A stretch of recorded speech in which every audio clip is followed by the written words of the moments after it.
Well on that, we're all getting older, but the robots are in the arena. We are pretty much ready to go already. Yep, we have, I believe, Ernie in the blue circle at the moment.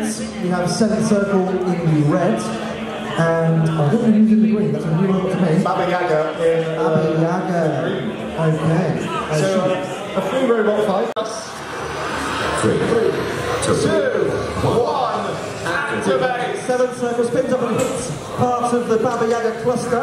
And 7th Circle going straight after Ernie because Ernie is now up to speed. That is going to be lethal if it makes contact. Oh, big impact there. Oh, another big impact there. And already Ernie upside down, as we said. So 7th Circle needs to take advantage of this. I think they will take advantage of that. Vertical spin is working very nicely, although Baba Yaga going face to face in 7th Circle. I now realise Ernie does not have a self-righting function. Does this count? Spinning on the spot? No, he's going to count down on the ref.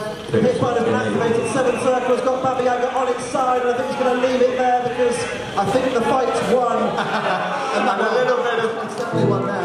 The first fight, and already the aggression coming out by 7th Circle. David is not taking any prisoners.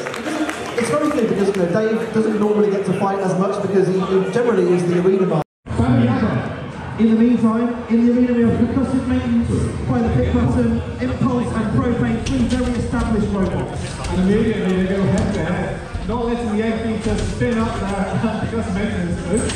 Yeah, and we put it on propane, of course, for the winner of a BD event in 12 months. Percussive maintenance has recently been over to the States and forced Norwell Cabot, impulse. Probably the robot to the scene that really impressed over the last sort of years and 2 years, despite getting actually smacked up by the propane. It looks like quite a compact robot, but a very durable robot. I think that's really the importance of going up against propane. And that's percussive maintenance. To be honest, they are in this fight. They've been getting some good.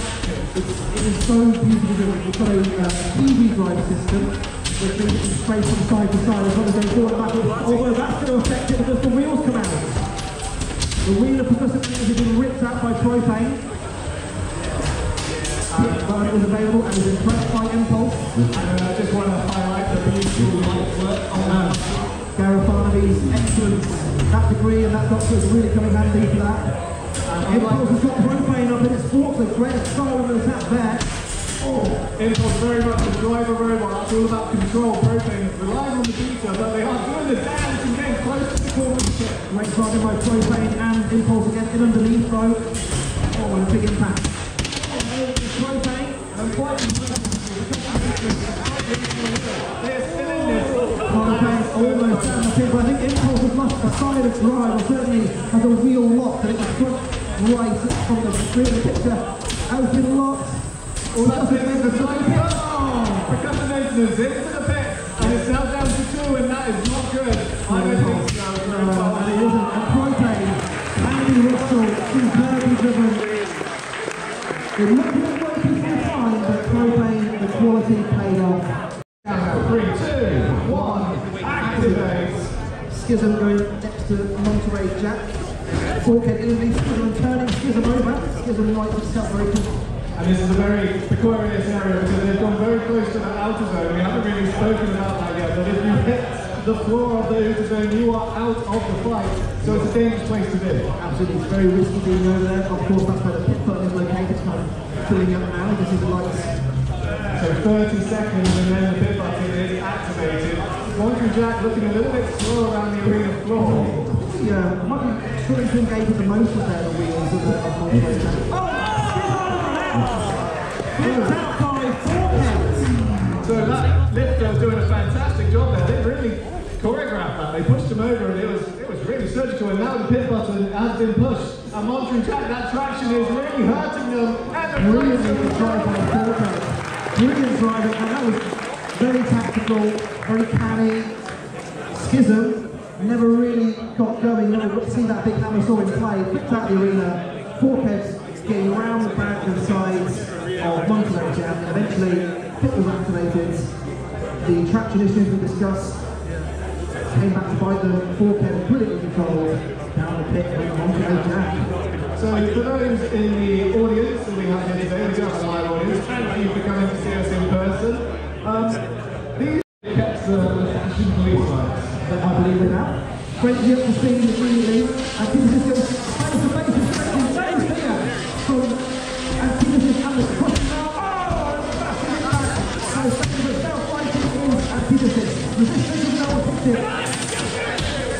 seeing a bit of team-up action here because that Beetle is dangerous.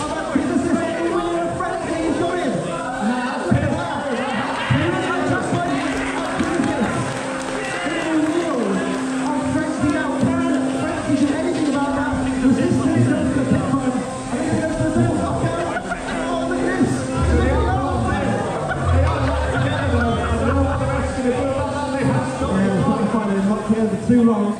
Good luck getting those two apart, guys. Let's take a round of applause, please, for Antithesis. What a brilliant attack!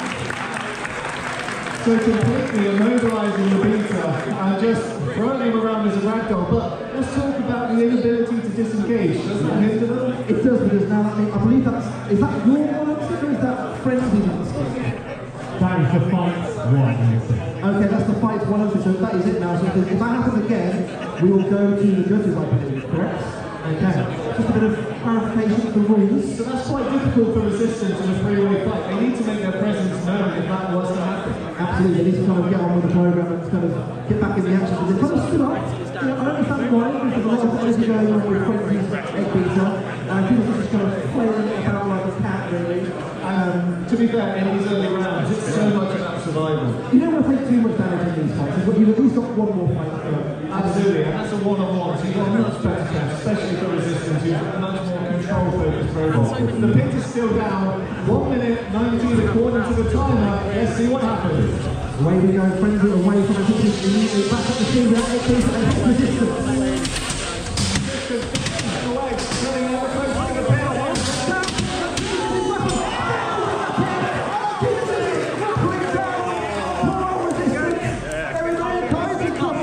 So they're tasting new blood, they've had enough of one, going to another robot, the countdown has begun by the referee. Can it release? Final unstick. Can it release? Resistance hard at the moment, but resistance is struggling now. It's trying to bend and buckle and being pushed towards the pit. And this is unlike resistance, they're forced to get trapped on the edge of the pit, that's why they couldn't just drive off. The robot is now kind of bent and buckled, but it's kind of hopping on one side because of that crush from Antithesis, but now Resistance gets it underneath and pushes Antithesis into the corner. So what Resistance really wants to do here is maneuver itself as it almost did there from and having its back against the pit, because then it can go on the offensive and push into the pit. Yeah, Cam, good stuff here from Resistance. Antithesis looking a bit sketchy now, but I think they've got the points on the board. They just need to do something here to impress the judges, because if it goes to time, like it might do. So the 10-second countdown has begun. Resistance goes on. 3 seconds left. Will they get them in the pit? No! Oh my God, you did! You're going to take that.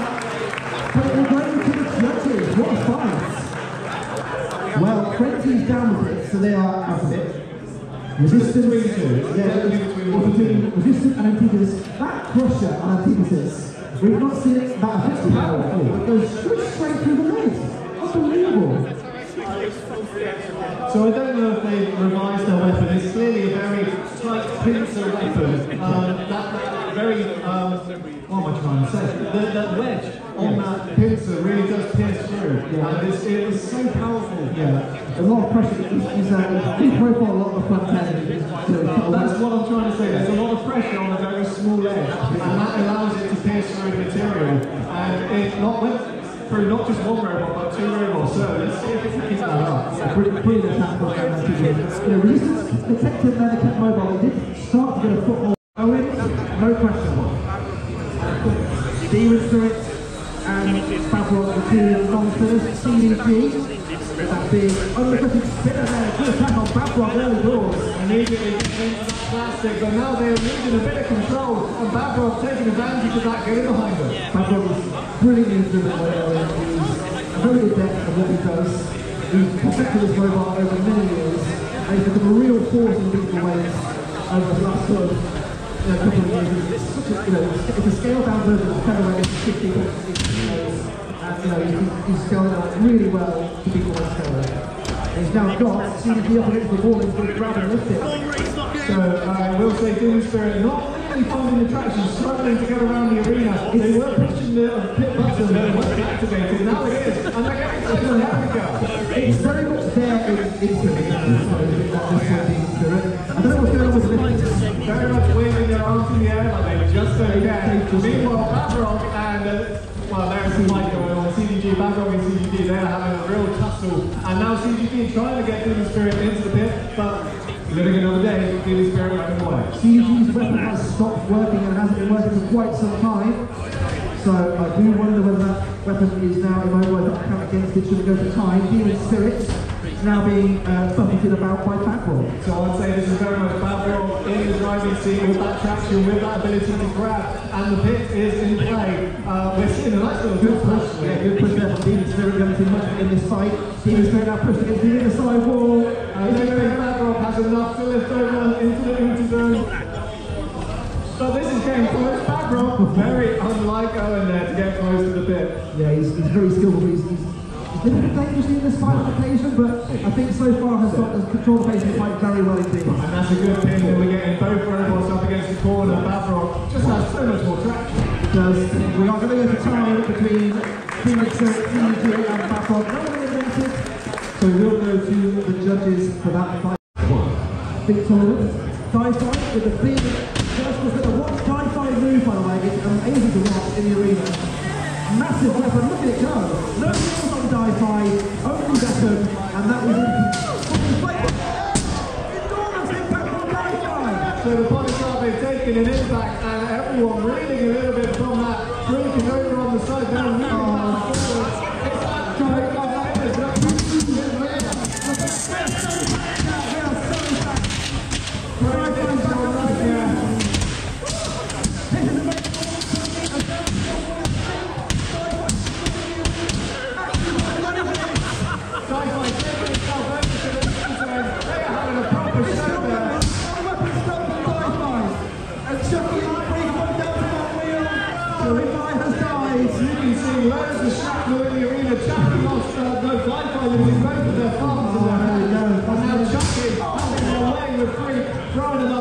Arena wall. Great impact there from Chucky, pushing free into the corner. Panic control fight now on 1.5 wheels, maybe? It's quite impressive this dive bomb didn't hit the pit button during all of that commotion.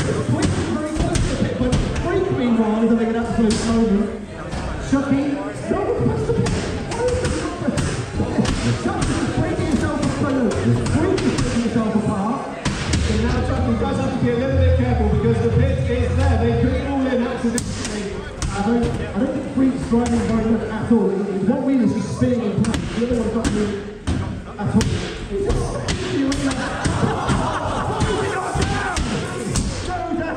they're just teasing us there.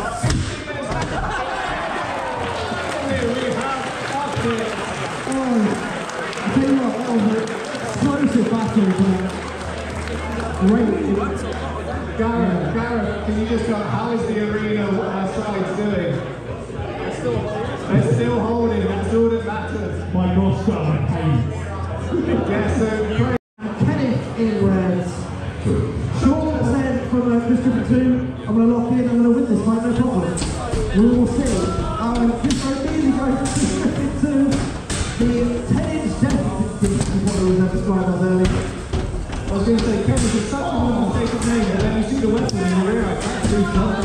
The candidate with the big chopping hammer. Meanwhile, Gifford is having fun with Chris Griffin 2. Not really spinning up to speed at the moment. Chris Griffin 2. Well, it's time to go. He's tapped out. Tapping out? Are you serious? And now the damage is being done. Arena is being covered in shrapnel from the plastic fencing. Kenneth will rip the part. There goes the wheel of Kenny. His face is Seaway was runner up last year. It's absolute dominance of the space wheel on top of Kenny. And he's out the arena. Mercifully gives no chance out of the arena. The whole shield was about to come off. Yeah, that would have been very, very expensive. Gizmo ripped that off his plate. Easing through the components. Happy days for Gizmo. This in the middle. And Johnny Graves, a very heavy spinning weapon in the middle. Away we go. There goes weapon Johnny Graves. And immediately Johnny Graves is out of control, but now they're back on their feet. I'm going to call them their feet. Well, it is on their feet because it's a shuffling robot. Oh, but I think one side of the shuffle has stopped Johnny Graves, snapping from the toast. Well, I'm not surprised why. Did you see the damage done on Kairos? That ramp has been absolutely obliterated. It's been better than one of their favorite here. It was a great opposite.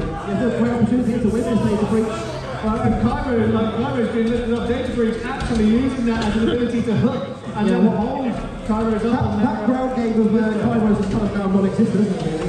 It's antiquated. So we've had a massive impact. You can see the damage, but that has meant that Rodney Grace has been counted out. And I think the swing of the plate is very much in Data Breach's favour. Absolutely, unless Data Breach is stuck on the floor there, but no, they're good to go again. So those sorts are always a bit of a lethal thing. They're needed to get under the robot, but they do get stuck on the arena every now and then, especially up against the wall. And now we've got that faithful dance as neither robot wants to have their back against the pitch.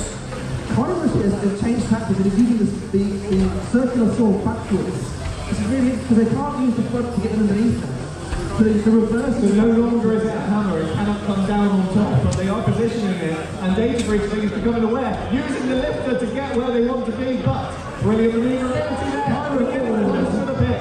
Kyro's brilliantly driven by Cat, and she's keeping out of trouble with Data Breach's front end. And so, Data Breach, for all their ground game, the negative impact that Chucky's break has had on Kyro. Kyro has stayed in this really well. And we're into the last 15 seconds of the fight, so it's probably going to go to the judge's decision, but can Data Breach do anything about it? Kyro's literally just positioning themselves so that jaw is always up against Data Breach. Superbly driven by Cat in the second half of this fight, and I think Data Breach will be wondering why they couldn't finish it off, but I think credit to Kyro for staying out of trouble despite all that damage. Absolutely, I mean it was one massive impact. Let's see if it's not quite on the second countdown. 2, 1, activate. Okay, and if you give that out of the street, going after the carbon copy, Gravity and Carbon all looking at Bad Daddy, maybe not. So we'll say yes, Bad Daddy actually not really being attacked at all. The Buster Bots are really going after each other, but now Carbon Copy are coordinating and now they are going after Bad Daddy. They seem to be, now you can see, they're going after Gravity a little, but now Bad Daddy is on one of the Carbon copies. And that Beetle getting a little bit slowed up there. Yeah, you can see it. Gravity has nearly grabbed on Bad Daddy, has let them go. Bad Daddy not really dominating the pace of this, I think we would have expected, but once the arms are hit, it will do a lot of damage. Well, that Beetle is not really lifting up the robot. Some of the robots are so low, it's really getting underneath them. So it's digging in, it's doing more damage than actually doing damage. Very close, very So Carbon Copy has avoided death, Nippy hasn't, Gravity looks like it'll be stuck now. Bad Daddy, you can see when it turns, the gyroscopic force of its blade causes it to lock up. But Carbon Copy's actually got a very good handle on control. And I was going to say, I'm pretty sure that was Carbon Copy who lifted Gravity up onto the wall, so that was really tactical by them. Great drivability by them. And now they can focus in on Bad Daddy, and Bad Daddy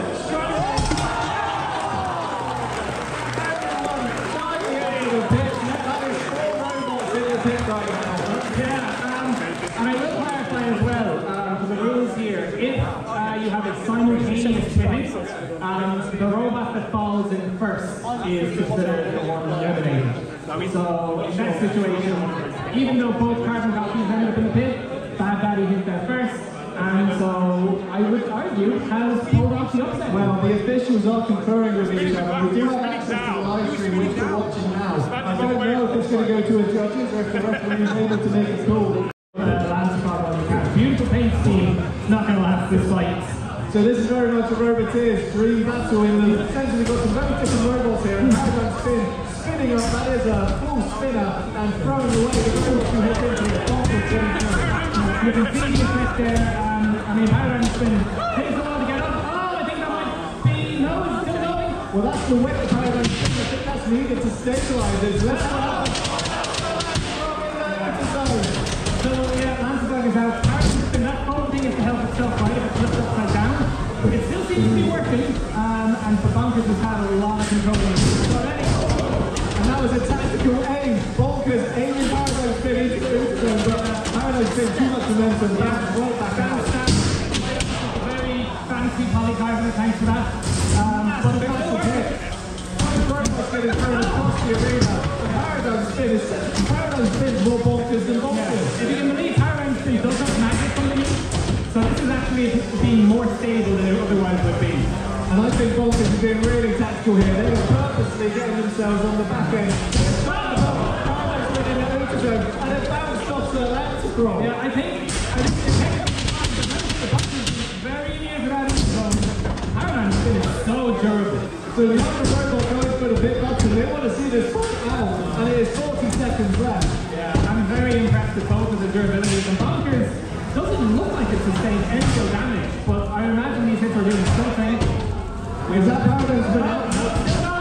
Once again, Paradigm was going to anti-crawl. That's twice now Paradigm spin has avoided the Usazo. Yeah, last frog is getting hit. You think it'd be safe in the Usazo, but it just keeps getting hit. It has to be eliminated. And you cannot tap out, there's no protection there, but Bonkers is running away with this battle. They are throwing Paradigm spin around the arena. There's been some really major impact, and I think it's going to go to the judges. I think it is, and I think there can only be one winner, but I mean, it's an amazing performance from Paradigm Spin, as it may not be moving anymore.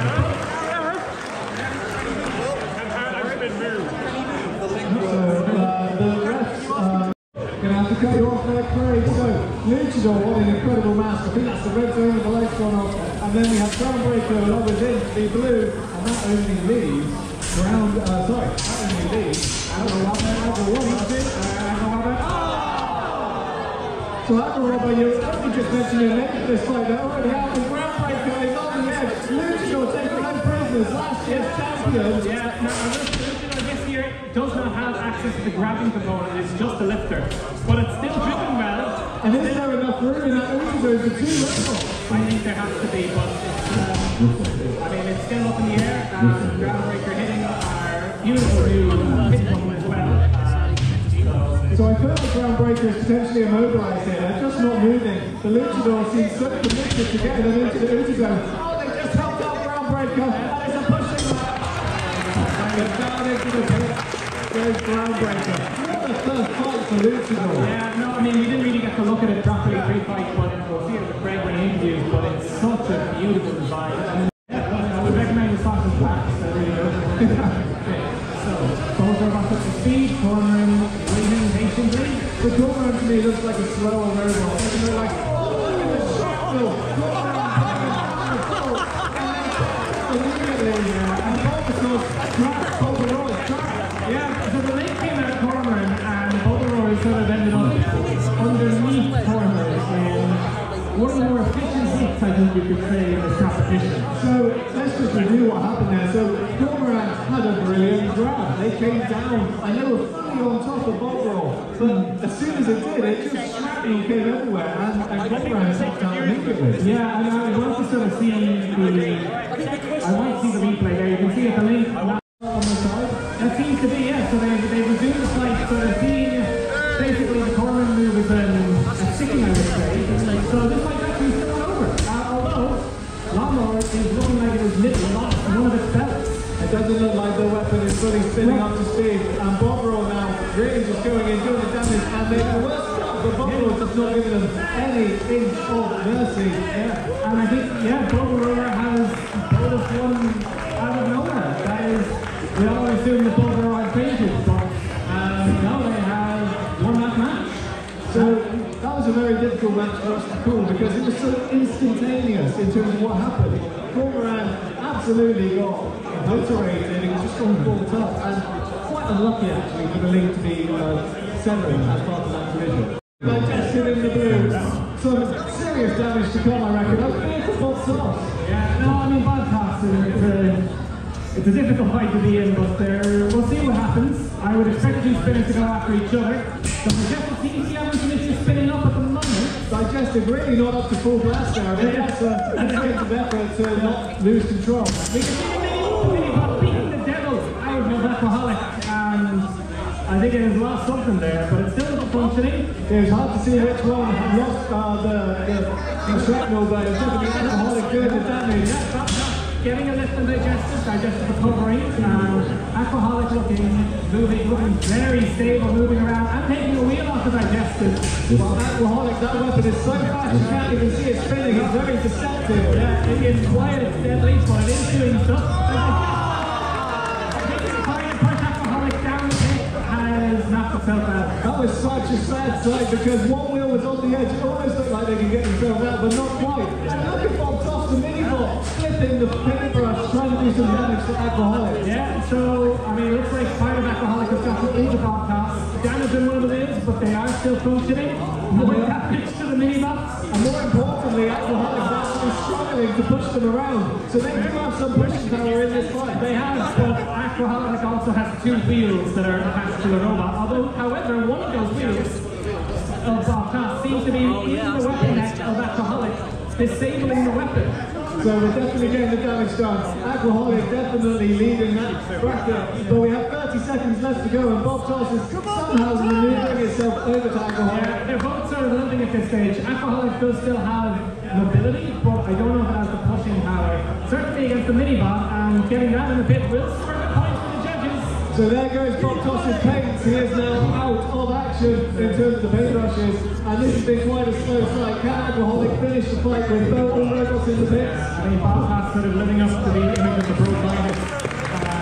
But it's still moving, still working, and he did go decently in that fight. So we'll see what the judges have to say about that one. 2, 1. So fatal deviation, a little but nippy robot, and home improvement fully up to speed. That does not deter fatal deviation, they're going straight in now. Hits in there. Home improvement definitely with a nasty weapon here. And I think that might be it. That seems to be the back damage done. Yeah, I mean, the barrier's not included, it's moving. Fatal deviation, home improvement made him look bad, and that's not good. So fatal deviation dived into home improvement. They weren't scared, they weren't deterred. Immediately knocked over and seemingly out. And all it took, the batteries not included, was one hit. That was early. You can see the way they hit the side armor was bent in such a way, and it seems to have straight hands so many people across the world watching here today. Yeah, good.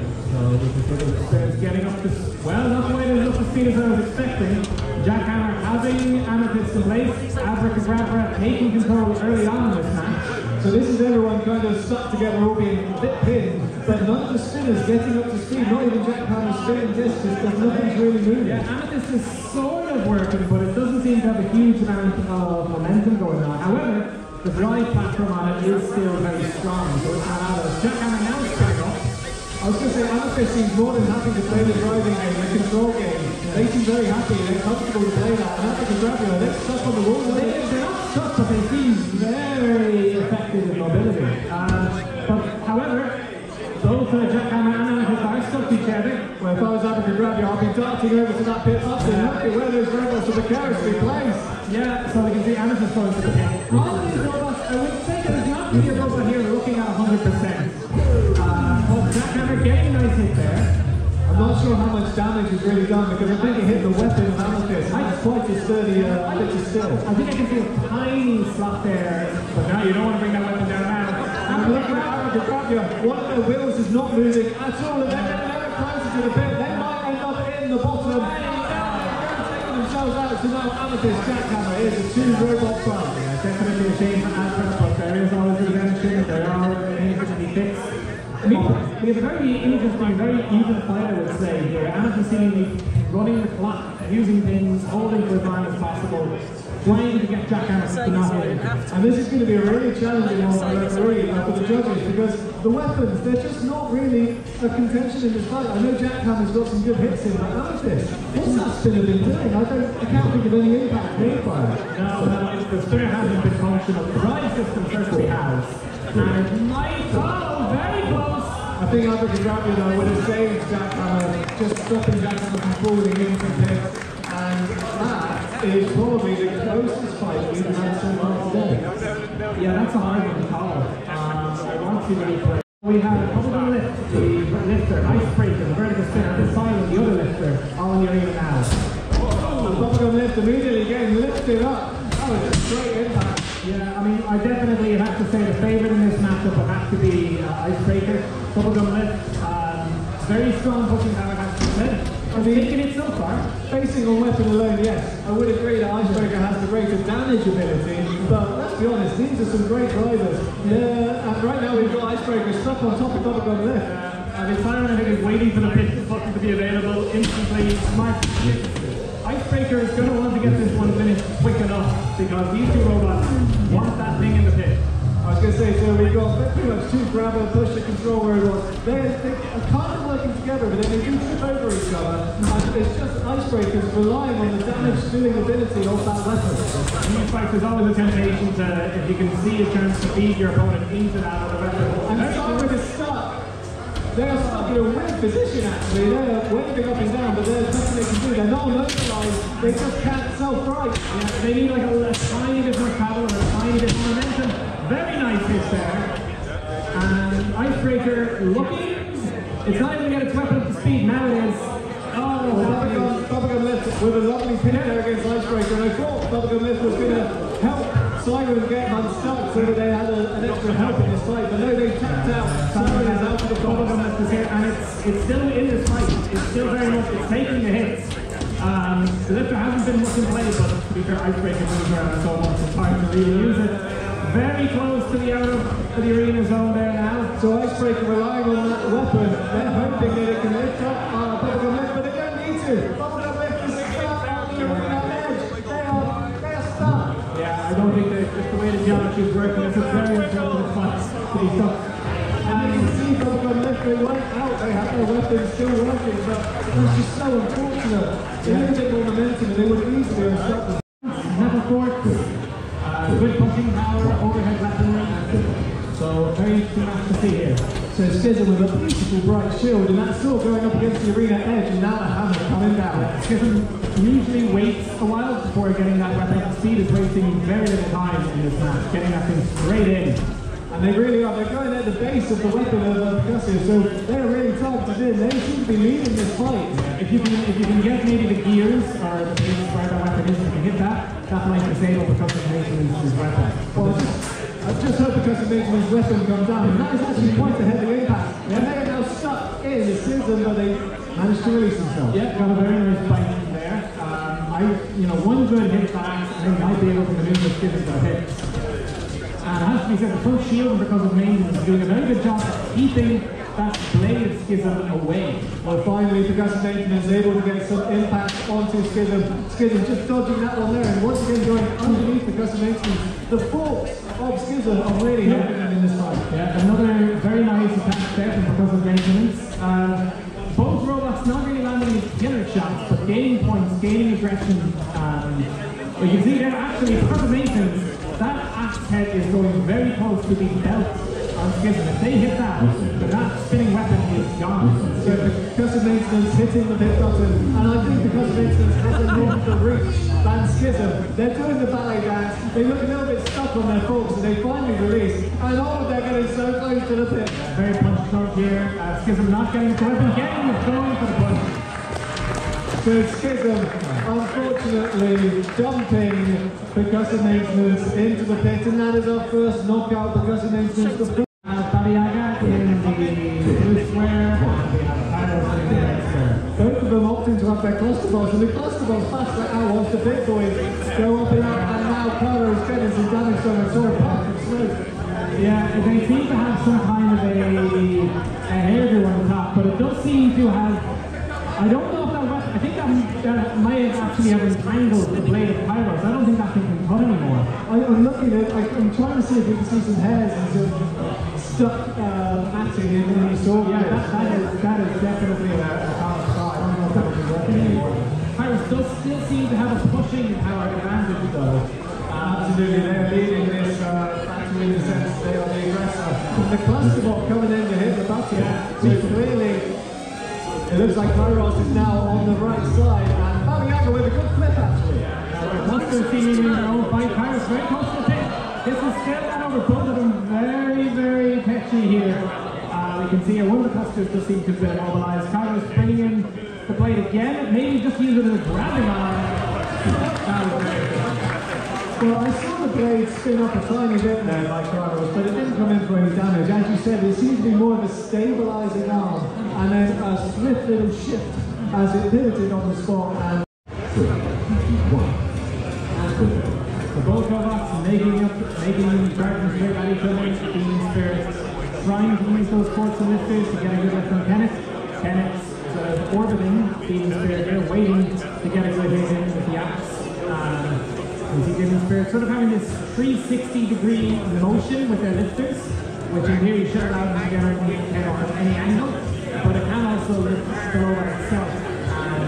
At the moment they're looking more like waving arms right now. Does not seem to be intimidating minutes, and there we have it, some hits coming in. You can see Demon Spirit trying to get itself out of this situation. Lieutenant bringing the weapons, and I believe Lieutenant has lost the sash I believe it has come loose. That is not optimal if they want to get damaged, and it also means that Demon Spirit can flip Kenneth will not be able to get back on its wheels. As I say that, one of the forks in Demon Spirit seems to be going loose itself, but it is underneath Kenneth. There is still action that may be done here. Kenneth tactically again moving away. Demon Spirit once again, they meet head on. Forks against forks. Sorry, thank you very much for that. We can see here Demon Spirit getting a good push in on Kenneth. In terms of damage, you would have to give it to Demon Spirit at the moment. Although I'd be good this can sometimes look at self-inflicted damage equivalently. Demon Spirit may have gotten itself stuck into the arena, trying to use the forks to free itself. In what may have been the slowest charge into the arena to get the fork stuck that I've ever seen. It's gotten itself loose. 9 of has gone to the pit. Although I would say the pushing power of this fight is not massive to talk about in this situation. So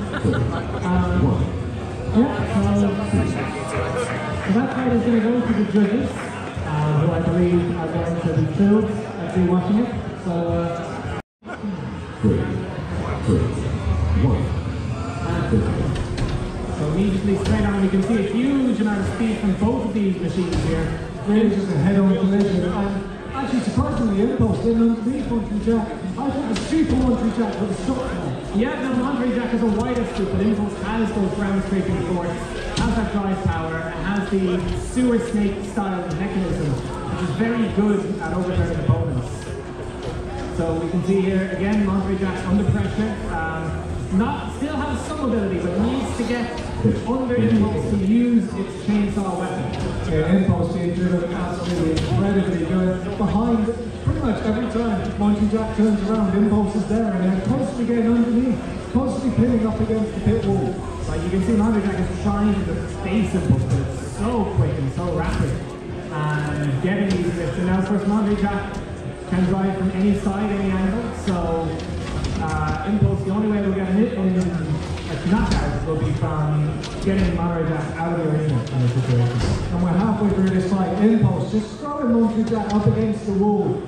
It's been quite one-sided, I feel, so far, but we're now into the second half of the fight. Let's see what Monterey Jack can do, although that's a really good pin. Yeah, playing the clock, smart move from Impulse. Like this feels like one of those kind of cathartic redemption rumble fights where if you've had a loss in your first fight, having your robot working in the second fight really satisfying feeling. And it has to be said, Monterey Jack is not making this easy for Impulse. This is a decent performance from Monterey Jack here as well.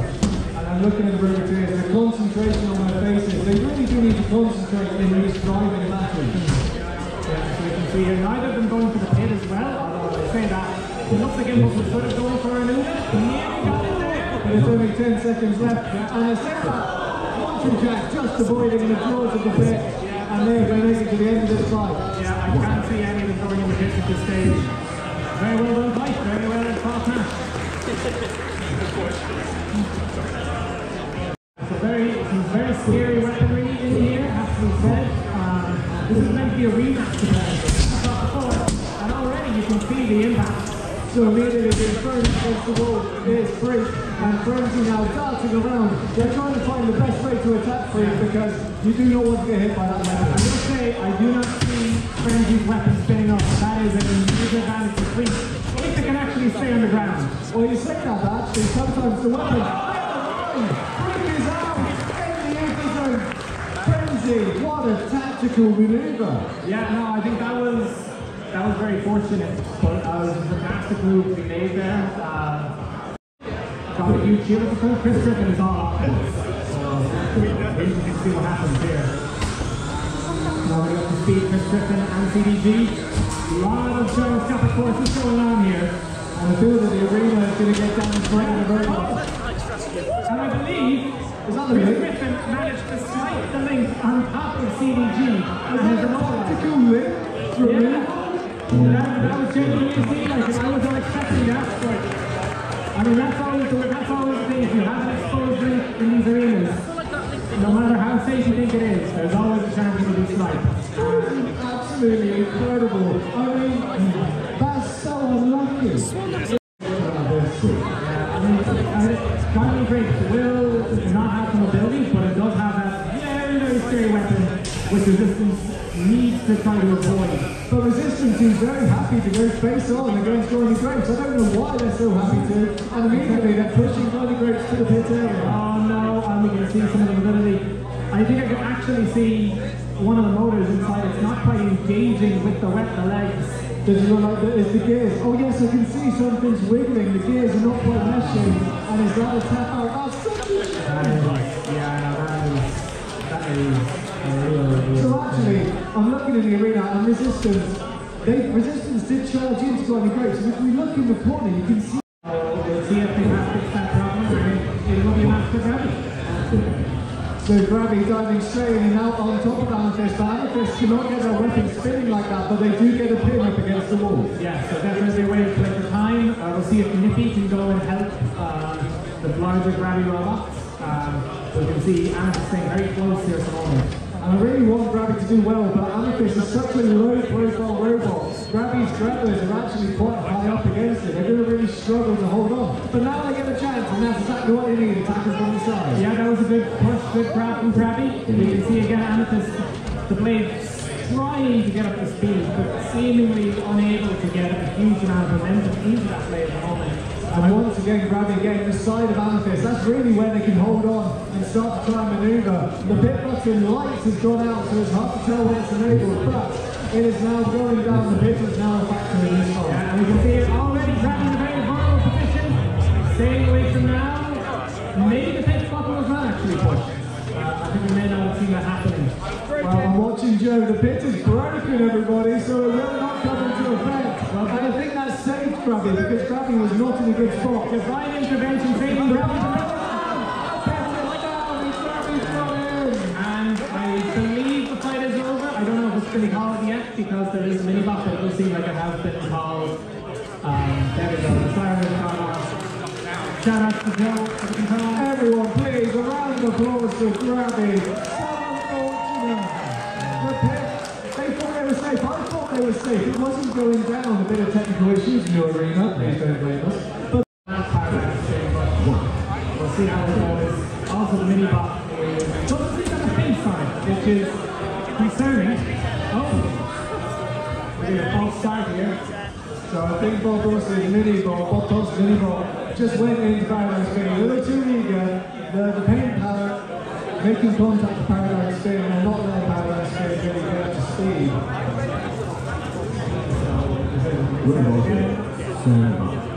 So that's a full reset. I'm very impressed with Bob Ross's face is actually still in one piece. Let's see if that lasts. As we now get the fight underway. Bob Ross is here to go. Yeah, so already the mini bot is dead. Paradigm Spin is spinning up. Is it moving? It's not moving, it's very stationary. In fact, that is not moving at all. There we go, that's not moving. There's something going for it. So welcome to the circus, as I'm letting you call the arena. That is flying all over the place. Bob tosses off the wheel just by itself. Paradigm Spin has done more damage to itself than anything else. It does. You can see, I think Paradigm Spin is still carrying some damage from its first match. It's not fully mobile, but it's then getting either just popped off. So they are seesawing next to each other. Bottos trying to make his way up to Paradigm Spin. Trying to be in more of the aggressive spin, despite what I have to say. The Paradigm Spin is just very stationary. Yeah, well again, it has magnets underneath which help the drive, but it also prevents you from being able to do what we call crab walking, where you basically move in one direction, like what Bottos is doing right now. And we've only just entered the second half of this fight. Already clutter all over the place. The mini-bot unlovingly ducked in the corner. Bottos is very close to the pit, but there's nothing Paradigm Spin can do to get close to the button. Yeah, so this is, again, it's landing hit. This is very much an I mean, if the fight goes to the judges at this stage, they're going to know who to call it for. But I don't think either robot, they'll want to do something. Because Paradigm's been making moves towards the bit. The damage is kind of there for Paradigm Spin, but the aggression is more been a consequence of Bob Toss actually being aggressive, making the way over to Paradigm Spin in this fight. Look at Paradigm Spin, it's just it's on the verge. We can see the referee is fuming a bit. Oh no, not the referee. David is actually competing because the referee was counting down Paradigm Spin. Yeah. It got so close and then Paradigm Spin got traction. Very close. Oh no, Bob Toss hit the button.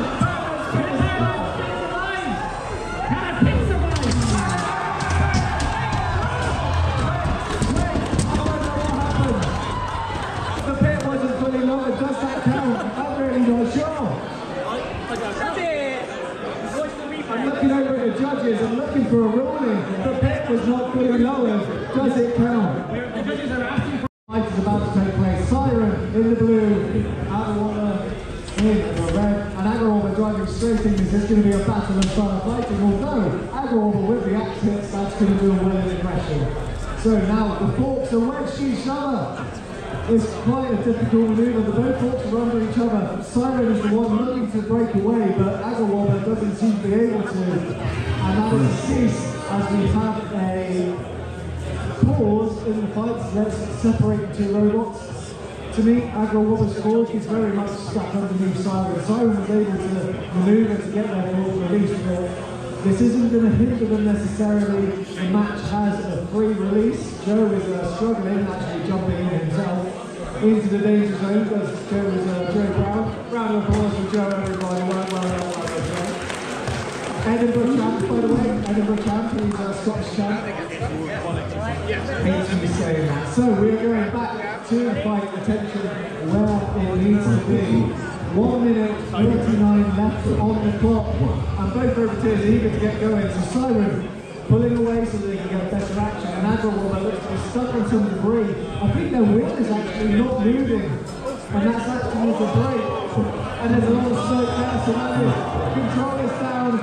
This is a well-known process of no fire, everyone's been calmed down, but the smoke is down, the CSA's been called. The extractor fan on the arena will do its job and will take away that horrible, nasty smoke.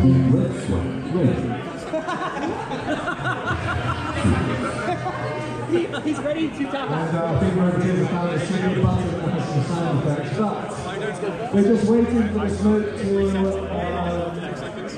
clear away. It is still currently smoking away, but no one likes fire, so we're in a safe state at the moment, but we're just waiting. The last thing you want to do is rush in this scenario, but we do have safety precautions in the spectators. Here we go, the spinners are spinning up, and is that early looking to make the first move? Here comes Butterfly actually.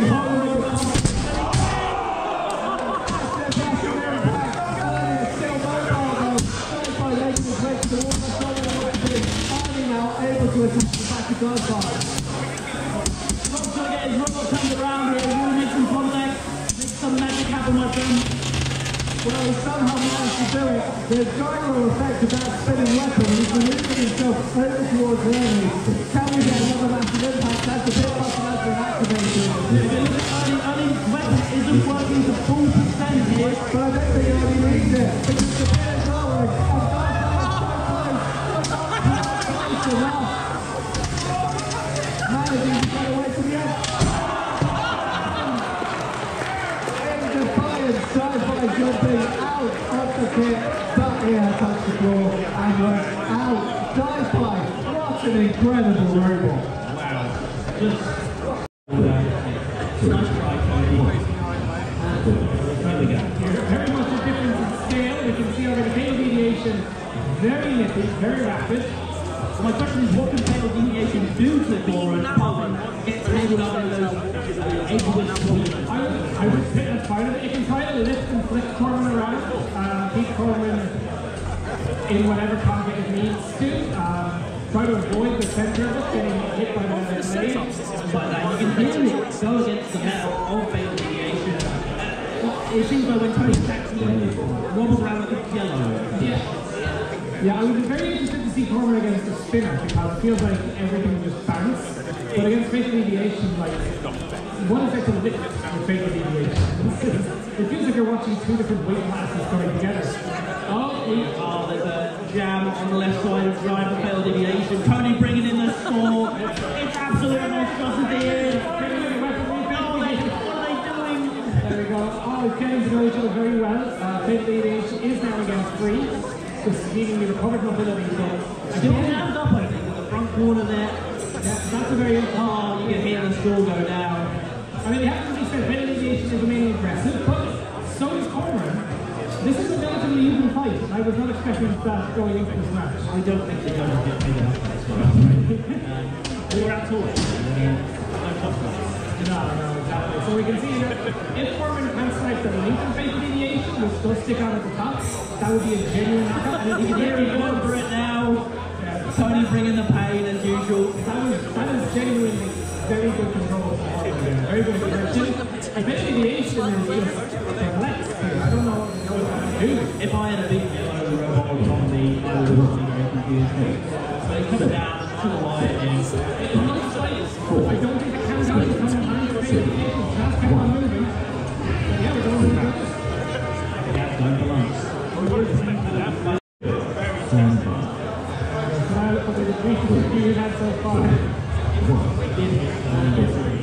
Alright, here we go, we've got no coming in. Blocking your position here. As we said, Digestion's weapon was not fully operational in the first fight. That is much more of the speed, but it is being controlled by Lancelot here. So the Orcs and Digestive do seem to be losing these matches here. Oh, there we go, with a hit there from Digestive.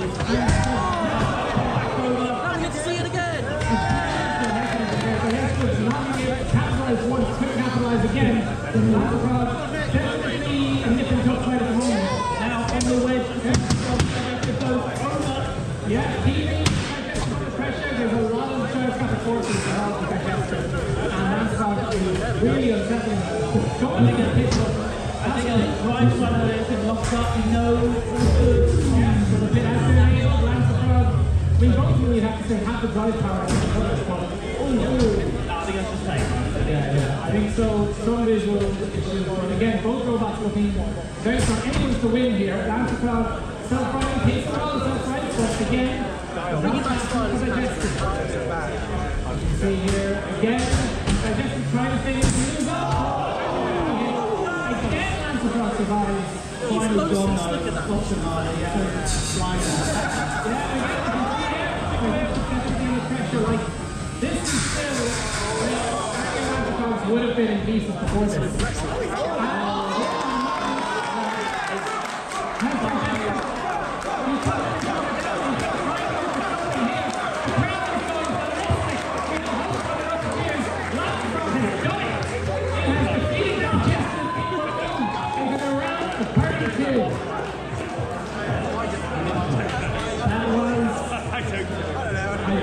If there was ever a more hard fought for a win of the game. This is tonight by on-the-air drive. Struggled in the first fight after one hit. It's about one hit this time. And that battle was very much sort of overwhelmed by children.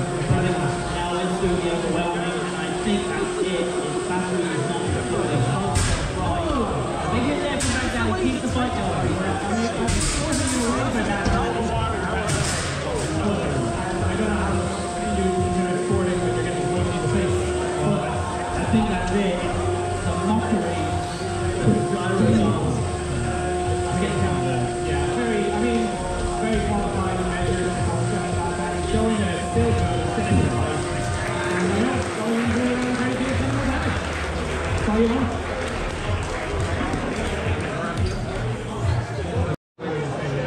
Another 2 rounds, really strong here.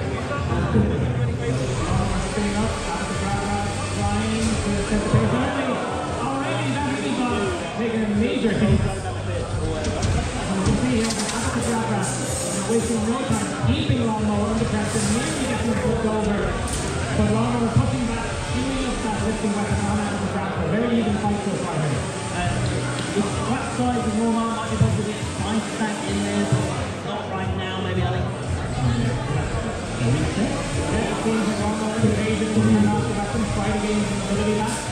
Again, Everett remains in the sky. Lomo is not able to get anything. Just over now, Lomo will be way less effective. Upside down. It's available. I think Everett will have a go for it now. Soon to make it really hot. Looking a bit now. Lomo's trying to raise us, but then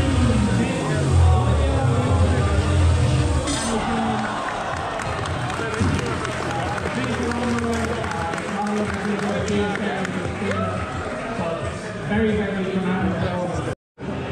See it again. See it back for time. Final redemption match, bubblegum match versus Groundbreaker 2. A lot of Connecticut being thrown over this already, coming from an extensive rebuild. The Groundbreaker looking very strong, very scary. Well, it's all about Sam Elliott and outride those four. He does throw there. Great jump. Great jump by Sam Elliott there. Both of its own foot. Over it goes. Sam Elliott away by the pit. Yeah, he's just playing the time. He's not taking any chances. Way, way more concerned. Trying to have the light itself. And he's at the engagement. He's not even too angry against the wall. Sam Elliott though, just controlling the pit. There he goes. This is not the point to be a bit organized for Groundbreaker.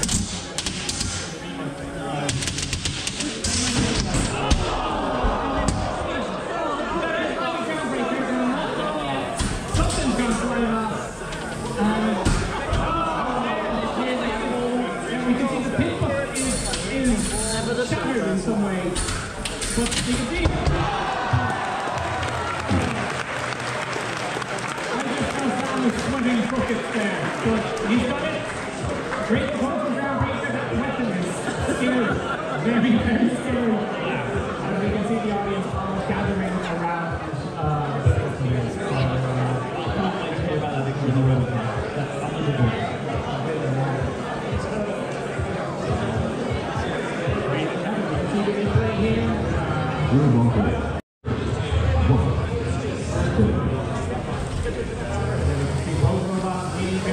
Seemingly winning that first interaction, because they're always come over, always able to get different timers right there and then. Struggling to self-fight though. Yeah, slow enough self-fighting, and again, he's just sleeping under pressure. One of Tyler's sports went beyond one of the walls, but has managed to get back in. Again, it's very difficult for Tyler to get the proper biting on the video. Again, a few more passes being given. I mean, Kairos has speed and has control, but Luchador is just able to ace it and enter the engagement so rapidly. But no matter how much control it's got, Luchador, that entire history of that moment. Actually using the arm itself to consolidate. Pretty quick, clever thinking there from that later. Again, Kairos keeping pressure on, but Luchador is actually getting wonderful.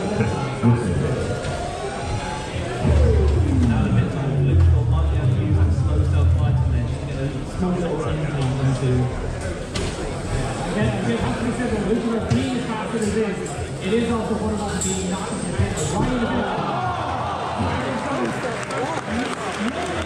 And Luchador has put it both the mini box and the main box. Again, even without the crashing control of Luchador, it is still one of the best control boxes in the UK. Absolutely. You can see that every one opening Kairos had. We begin now. We have Michael Hoppy and Kenneth. Kenneth Heads rejoice, your hero has returned.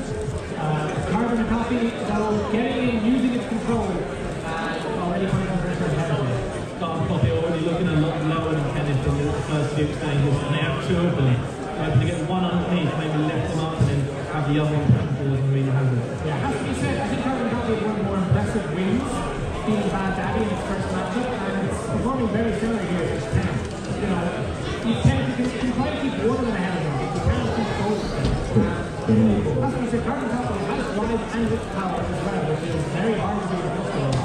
The pit is now available, all the second cluster goes to pit place. The first one seems to be pinning, they're going to use the full pit second step. I mean, the strategy of using a footstep in on top of the other one you know, they're the kind of strategic decisions you can't really see in a lot of times. But it's doing a very, very good job here.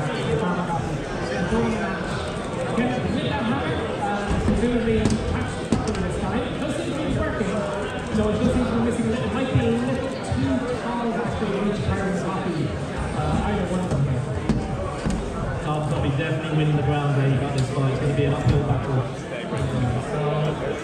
We've already got well past the minute now. It is still potentially available, but Karen Coffee doesn't need to want it. To be fair, it is winning this match. Waving at Karen Coffee. Trying to get it to the three. Karen Coffee again, for the second fight in a row, got its lifter wedged in somewhere that ideally shouldn't be. But it's really very well. Those might be the next step. Yeah, Kenneth has such a high steep wedge there that when Tom's Coffee gets underneath, it's able to slip in behind the wedge, just get stuck in there behind the chassis of the robot. It's going to be very, very quick. That's the very, very, without the grace of messing with your own control, your own video game controllers, there's one handling everything. It's got some both free now, so we'll be trying to counter again. 20 seconds left on the clock. Has to be said, Carbon Coffee has looked the stronger robot, but Kenneth can still become an upset here. Carbon Coffee once for a moment getting stuck. That fight 10 seconds. See if we can get relentless aggression from Carbon Coffee. When in the control, it's got a match handily. It's fine, it has on the any point, but it's got the aggression, as you say, it's got control. Maybe that's all it needs to get the judges that over the line. Yeah, it is going to be this. Bouncers, Schism in the arena right now. Already in Schism, we're going to want to fight. You should be able to win the ground game, but one or two of the bouncers could do a lot of damage. It certainly doesn't want to export in Schism's trap there. Schism keeps the control here. Not only see the eyes of the weapon, but definitely maneuvering bouncers in such a way. Trying to get them out of the arena. Use also sort of the bounciness of bouncers driving the weapon power. I mean, some people think it's bonkers, but some people think it's great. Doesn't want to get a free win to Schism here at all. Maybe had a chance to get out of the side, but again, Schism keeping that from underneath them, keeping it ahead, and controlling bouncers. Schism, the long ball. Yeah. Here.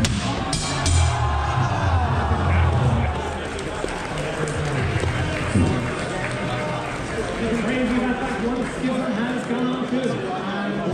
I will also announce the judge's decision for the final fight. It was a unanimous decision in favor of Carbon Coffee. Hello, very good. Let's see. The both have to finish.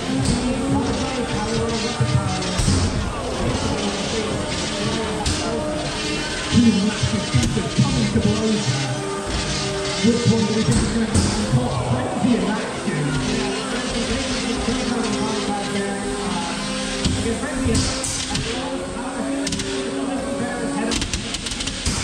Has more power, but that's for both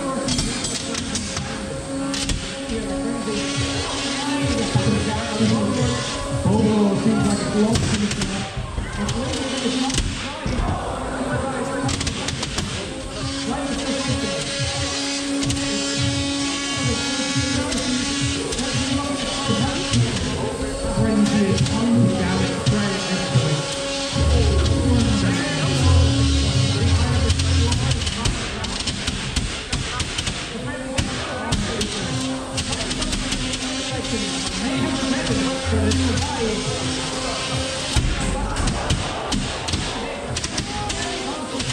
Got to be so careful with robots this powerful and fast, not to end up in the pit yourself. And again, even that really backfires. But listen, we can see a few robots still moving. Not just mobile, but a ball getting nice shot there and fences. Both upside down, neither weapon's working at the moment. I don't know if that's a choice or... I think Frenzy might be able to get the weapons, but it's a very much a choice. Take it easy. You know, I think Frenzy is leading at this stage. Overall seem to be driving better upside down. Yeah, it's hard to get actually got a countdown going on at the moment. Countdown. 8, 6. And that's it.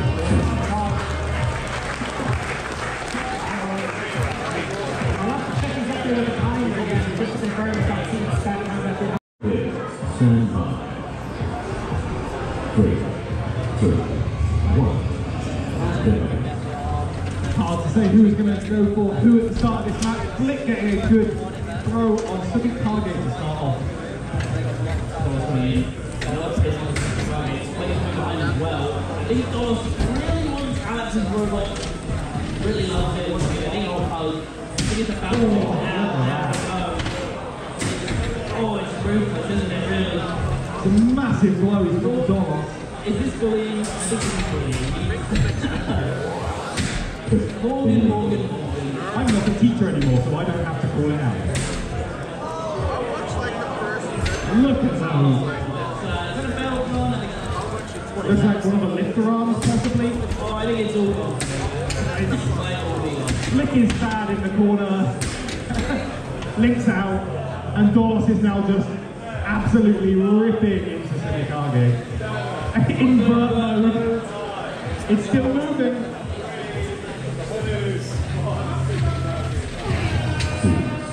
That is a fight. Dominating win for Dolos. Dolos, the victim of the lottery scheme to get into this tournament, it has won this tournament in the past, hasn't it? No, it's one tournament. One tournament, but not this one. It's done pretty well at this, hasn't it? Always the top 4, top 8. Always. Round 2, the round of 32. Whoever goes out here is out. High stakes. Great pushes from Impulse to start from. Yeah, really wants to try and keep unquick our centre here. Really something to catch some momentum. And it's really good there. Great throw to the wall. This is really a control game. Impulse is keep on top of it, but there's sparks. You know there's engagement. Can Icebreaker get that good hit he's looking for? Interlocking, blocking their vision here. Impulse cannot make a mistake. And then we do, Icebreaker can take it away. Icebreaker is great at taking advantage of those small mistakes and dominating the fight. Impulse needs to keep this up. Doing a great job so far. Surprised it hasn't tried good to the pit, but that might involve turning its back to Icebreaker, which is dangerous. Oh, there we go. Good recovery from Impulse there. Little size difference in the strength there. Icebreaker looks massive. Both these robots have cost 1.5 kilogram Beetleweight. Same weight, different size. Your Impulse, you want Icebreaker in there. Impulse is in a great position now, it's not now. Real give and take in this match. 28 seconds to go. Hard seam to counter. It gets one hit and then it comes back ready to go. And that's a good shot for Icebreaker. It's a great push. Oh my goodness. It's a great recovery. Icebreaker still on the hunt. Can it deliver the death blow in the last few seconds? 1. Nice try there. There we go. Goes to the judges, I do not envy them.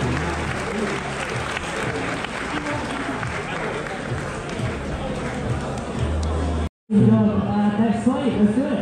We'll bring you the judges' decision for that just after this fight, where we have Jackhammer and Ernie. So Jackhammer, the yellow robot, Ernie, the beautiful blue robot, about to take off. There's Ernie, and he's very close to the neutral. Jackhammer now missing its disc. We were told it wasn't going to work. Ernie is upside down. And as he's done the thing again, Ernie seems to be devastating. The controller's down. They're looking to push the button to tap out. And they have tapped out. A victory for Jackhammer. So a victory for Jackhammer, but they did have to suffer some damage to get. Are we the redemption, this is the round of 32, knockout round. And immediately a big knockout there against Chris Griffin, but they're still mobile. Home Improvement looking to get a second hit here. Chris Griffin too is getting that disc up to speed. Home Improvement's blade looks like it is down, the belt is off. I was going to say, I thought I just saw the belt, and the belt is fully off now, so that got cut by Chris Griffin too, so Chris Griffin too cutting into Home Improvement, that's really bad. Potentially self-sustained damage, those belts do just swing off. Chris Griffin's blade is still spinning at 10 inches. And the acceleration effect is now coming into force because they're losing control of their robot. The pit has come into play, so close to the neutral zone. Can Home Improvement move Chris Griffin over to the pit? Words you never thought you would hear. Well, essentially two big knockout robots with their big weapons, so Home Improvement, the game plan has changed. And Chris Griffin, is it still, are they immobilized? No, they're still moving. Home Improvement just about moving across the floor here, it won't be counted out for that. So normally Home Improvement would just have its spinner, they would probably be able to do it with self-right it, but that scenario doesn't work right now. And into the pit, Home Improvement.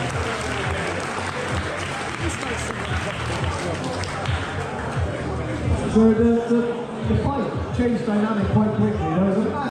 Count this one in from the top. 3, 2, 1, activate. And a very slow position between the two robots. The resistance putting Aquaholic straight up against the wall. Can Aquaholic bring that disc into there? Resistance is sold for the fork, which is an interesting choice against the horizontal. And now it's coming into Aquaholic's favour, as they've got that disc back into play. But once again, they've been moved around by resistance. Resistance doing great control. Once the fork is stuck up in the air, I wonder if that's going to hinder their ability to get under Aquaholic. That's exactly what Aquaholic is going to want to see, taking the ground game away from resistance. And that actually gives Aquaholic a target, because that is a brilliant thing to play to hit into and apply resistance away over to the walls. But it looks like Aquaholic might be having some problems. But manages to fly over the top of resistance. Now two forks in the air, resistance trying to get Aquaholic into the pit, but somehow avoided, and now the arena wall getting blinded. Big hit on resistance. Some great blows from Aquaholic. But a lot of this is up against the forks of resistance, and those forks are sacrificial. They can take the damage and not really suffer any performance to the robot. Aquaholic to the edge. What is going on? What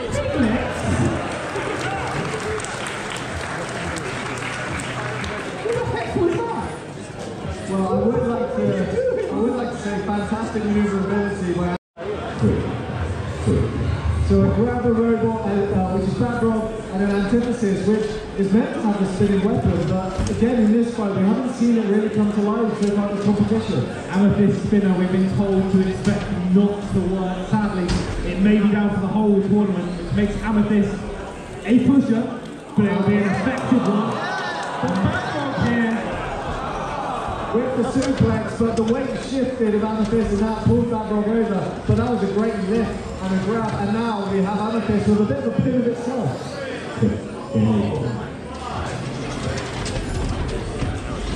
Amethyst, an effective pusher in its own right, even without that blade. But Backrock again with the lifts and the grabs. We love to see it. And the button has been enabled. But it's just escaped, but the pit button has been pressed. The pit is now engaged. That suplex is such a difficult move to pull off. Owen has been perfecting it with Backrock over the last few years, and it's amazing to see it whenever it happens. I feel like Backrock just doesn't really have the reach. He does rely on the momentum to get out of this. That's a different story. Amazing driving from Backrock now, getting Amethyst down the pit, taking Owen into the round. Needed to be told in the red zone, and antithesis in the red. Let's see how Bob Toss can survive this fight, and immediately out of the gate, antithesis is quicker, but look at the traction wars going on between the two robots as they push into each other. Antithesis just isn't having the reach right now, and there's a devastating blow from the paintbrush. Not through the face of Bob Toss, the piercing arm clamping down, and it seems to be missing. The piercing actual point of the weapon is missing, and we're found the gap between Bob Toss. Now the Will have been bending the wedge, however. Will the forks sit quite as flat as they did? Who knows? And the... Oh no, Bob Toss, you're painting Dennis. The paintbrush is about to go down. I don't know where to look. Do I look at the mini bottle? Do I look at the arm being driven into Bob Toss?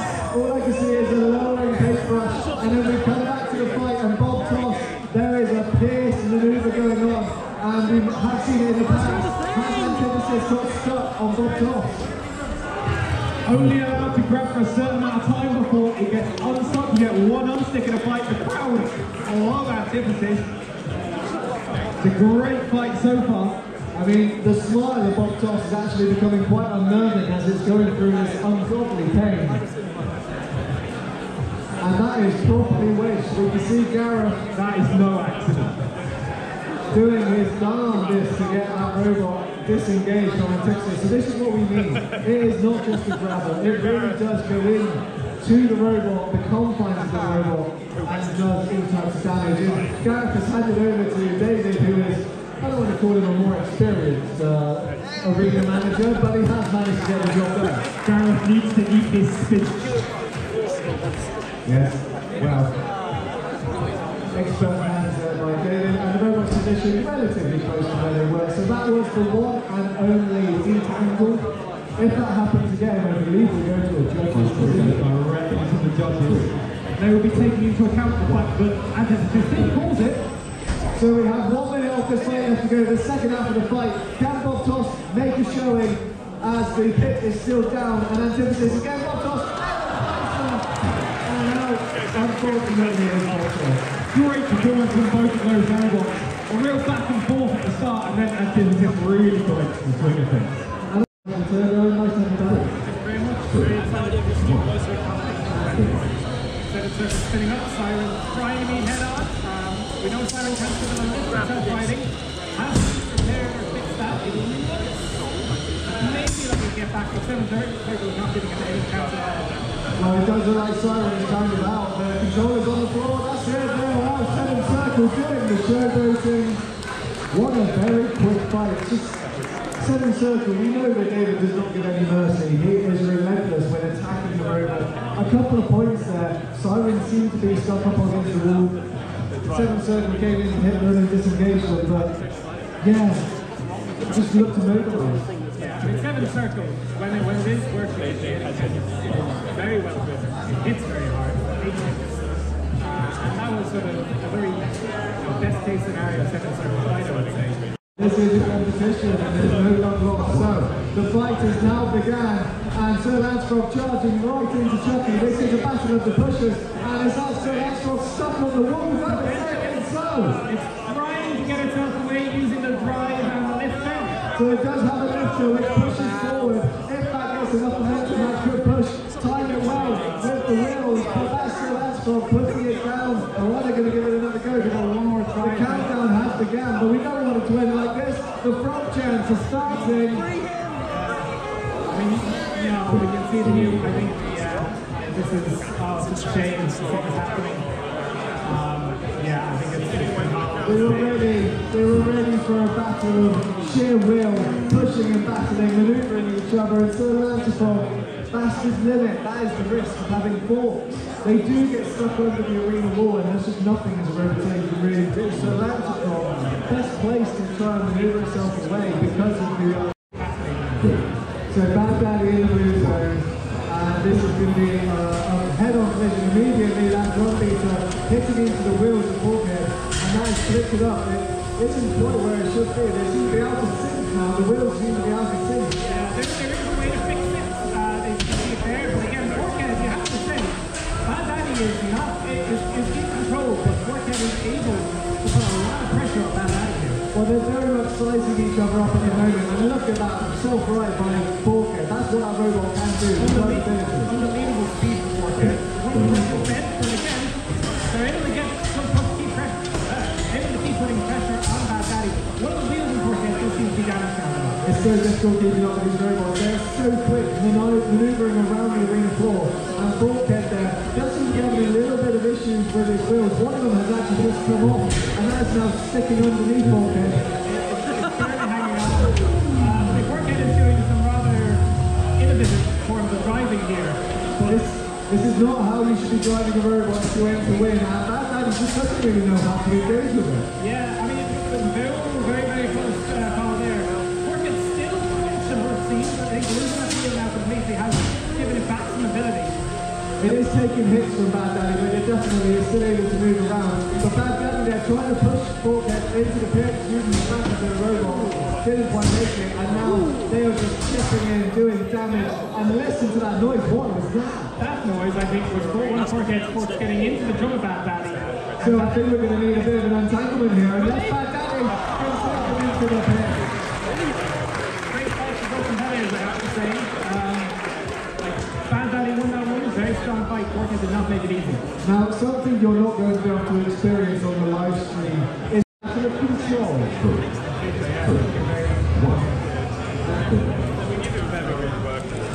David strong here, having won his first match. Africa Grabber coming from the Redemptions. These are two very similarly designed robots, I would say, in many regards. Powerful weapons, powerful drive. I feel like Africa Grabber does have a better ability to actually grab Data Breach, but the problem is Data Breach is so quick and nippy. I feel like they would just be able to power out of the grips of Africa Grabber. I will say as well, Data Breach is a modular weapon design, so they can run many different weapons. So this weapon they've chosen to lift it, and they were able to get a lift from Grabber on there.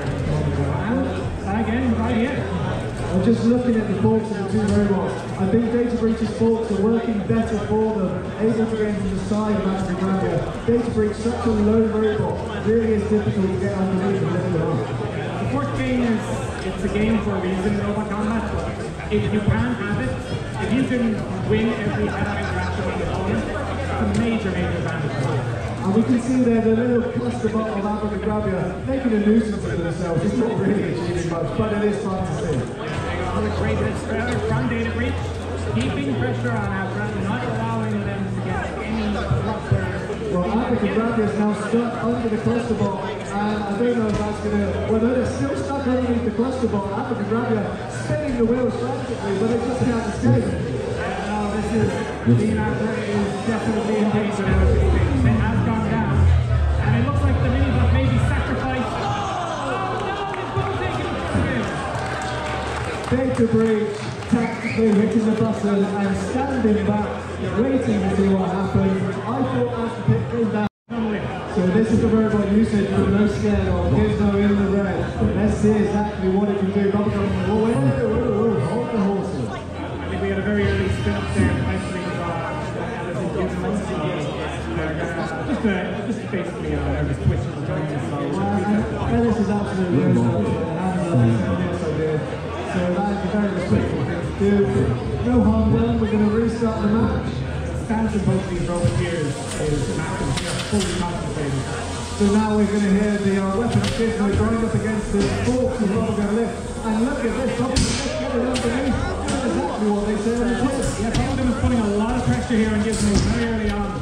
But Gifford now pulling back with some replies to the toe and getting into the wheels of Bubblegum. That's exactly what that weapon needs to do.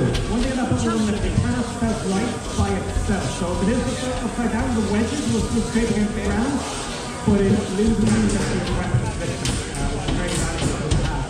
And now it's slipping head over heel, getting close to the zone. But we also see Gizmo is the wrong way up, managing to self-right fantastically done there by Gizmo. That's very good design for Gizmo to allow us to be able to get back in the situation. But both of these robots have so much energy in their drive system. This could end in a heartbeat with one good push by either one of them. And speaking of that, we're in that pushing match now. A fork has just been fired off from Bubblegum Lift. I believe that's Bubblegum Lift, so that's losing some of their armour because they're really using that to stop Gizmo getting into the chassis. Yeah, and those forks are also at mid-go. Another fight has to be kept out. Absolutely incredible. Bubblegum Lift doing everything they could to fend off Gizmo, using those forks to their advantage to keep the weapons. Propane, a lethal robot. I feel sorry for Big Deviation. Great deviation, at least it's a break. It's taken abuse before, so we'll see how much people can do against Propane. And you can definitely see that the maneuverability, able to skirt around. Giving Propane a bit of a struggle, but now the shield is being needed because Propane starts to get the damage out. Interesting thing, maybe the deviation is keeping the weapon lifted off high to prevent the drums from hitting him. So they're trying to really just switch speed and take him. Although now it seems like it's sort of waving at this stage. Whoa, look at that. And it's been a bit of help in itself, right, because it is stuck. It's waddling around, but it's not really free. And the pit button is enabled. You made me look bad. That's not good. Iconic quote from Fatal Deviation. I don't think that the lifter is actually working on Fatal Deviation like it was earlier on. That's impacting his drive. Well, the countdown has begun. We're near the final seconds. And unfortunately, Fatal Deviation counted out of this fight. Yeah, a bit of a drop in the end, unfortunately. But I mean, had a real fighting spirit. Reigning champion, and we're about to start now. Here we go. So Luchador immediately getting and flipping themselves over in the process. Carbon copy in the individual cluster bars is so light. Luchador's actually over flipping himself. Yeah, there's enough power in that flipping arm to throw these things. Oh, we're getting there half the way, and he's going to show that now. There we go. And that's a 2 for 1, absolutely. But now Carbon copy, they're starting to get in. And look at that, using the arm to actually close down Luchador's flipper. Good grab there, but I think Luchador's a bit fast. A bit too fast for them to slide on that. Change the pace. There we go. Skate round over. That's what we're see. Kick flip over the top. And now, whilst Luchador's flipping one, Carbon copy, the other cluster ball gets underneath. That was a really good opportunity, but they weren't really able to do much with it. No, not really. They seem to be a bit dysfunctional, a bit disorganised, don't they? Attacking each other. Maybe they're getting off by Jack. I'm sure they have. But there we go. Well, the pit button has been activated. We're into the second half of this fight now as the two Carbon copies are fighting each other. And Luchador almost got both of them, but the pit does have some time to lower down. Look at this, Carbon copy. Both sides of Luchador there. Jack will get away, and now the pit over the railing. While he's gone, now it's all and I think Luchador is just going to pin him up against the wall and say, job done. Thank you very much for coming. Luchador very close to the pit there. That was a bit tedious. I mean, the countdown still had to come. There was an opportunity where Luchador could. If they misjudged that by a couple more centimetres, that wheel would have tipped him into the pit. Yeah. Very rapid, a very, very rapid robot. This is going to be a fast-paced fight. Good luck keeping it for that. That pits in there immediately goes Gifford. There we go, Queen on the attack here, pinning Frenzy down. It's about keeping it under control, nearly over the wall there. So you can see Gifford really trying to put Frenzy up against that wall and then letting their spinning weapon flip them out into the area once they're in contact. But now Frenzy coming back into some damage. Yes, I think the lids on Frenzy are can go through them with that spinning hit from the arm. But look at this, I think there's a pin into the wall. The link has come out. That is it, everybody. Frenzy is the winner. The link was removed from Schism, and that is a surgical removal. And that is a mobilised robot here out of the fight. It sure fooled me. I did try an hour ago. Coming down with their sword and final weapon. And Impulse is going to be driving around rapid. Trying to get underneath Jackhammer, and it's going to be a pushing fight. We saw Jackhammer there go for a grab. Unfortunately, then Impulse managed to get out of the way. And now right on the side, because this is exactly what you want to do in a control battle. You need to get around the side of the robot because the forks is really getting in the way. They hinder any movement. And I'm joined by Sam. Please help me out. Impulse is really good. Really, really good. Jackhammer with no weapon kind of limiting what they can actually do in the grab. And I do like how they've kind of, I think they've changed the direction of the arm so that they can now use it as a grabber instead of the hammer saw. But Impulse here, I mean, it's not what it's designed to do as a Jackhammer, it's designed to hit things. And unfortunately, they're kind of being bullied around the arena by Impulse, who is just an absolute force in the arena, isn't it? Impulse is definitely controlling the direction, the pace of this fight, constantly staying underneath Jackhammer. They just seem to be able to get to the side of Jackhammer, no matter what Jackhammer does. Then Jackhammer just can't pit her, and it's now Impulse getting Jackhammer into the pit. Not quite, Jackhammer escapes, but there's kind of, I think we've got some kind of issue with their drive on that, and one side's going to pull into the one side armour. They're not really true. Impulse hovering around the pit to try and get the pitting if they can. As I say, they got caught in no man's land because that's a great attack by Impulse. Down the pit goes Jackhammer and a place in the top 8 for Impulse. I mean, you're absolutely spot on. Jack Hammer just seemed to have some maneuverability issues. Maybe traction, maybe. Chris Griffin 2. What a beautiful line. I didn't know you were a player. Well, I didn't know that, but Chris Griffin 2 and resistance comes a blow in the arena. Chris Griffin is not spinning as freely as they would have liked. Now they're starting up somewhere. They're tennis catches. Oh, good attack on resistance. And you can see there, that flipped up the forks down resistance, and right now you have something for them to aim for. That's going to make it harder for Chris Griffin to go over the top, but actually the fork has just come back down. Oh, great impact there. Resistance has gone on the spot. Unbelievable. Oh, it's back. In fact, that was a little bit of a close finish there. And look at this. Surely, no? no commentary bias there. Ref says no. Resistance has lost a drive wheel. Chris Griffin has lost a weapon of feet. Well, just looking at Chris Griffin, I know he's got two wheels there so that he can activate either way. They're not going to win the pushing match with resistance. Just not something they'll do. You never know, but Chris Gifford saw the big damage hit, but resistance is now back and rolling again, although that wheel is still not entirely happy. It doesn't look like they're in full control, but they have managed to maneuver themselves around the floor. And yeah, there's definitely something sticking now, which is in Chris Griffin's favour. Oh, and look at that! Resistance to the pits! Can they do it? Chris Griffin? Oh, it's just gets away. Well, all resistance can do is seesaw, and to be able to get out of there with limited control, that's fantastic driving, you do have to say. Absolutely. So 30 seconds left of this fight, and there's still areas to play for. The damage category has been an interesting one. Not many big hits. It's all been based on the control. Resistance is getting very close. They need to be careful here. I think as well as that, the fact that they haven't been able to finish off Chris Griffin is going to count maybe against a bit close to the pits. And if I was Chris Griffin, I would want to stay in the corner. Resistance is more at risk here, as we just saw. Something on the edge, and now they are running into the wall. I don't know if they can get back out. I think they are just about great control again by Gareth, but it's going to go to time between Chris Griffin 2 and resistance. I don't want to do a judge there. That's a tough one to call.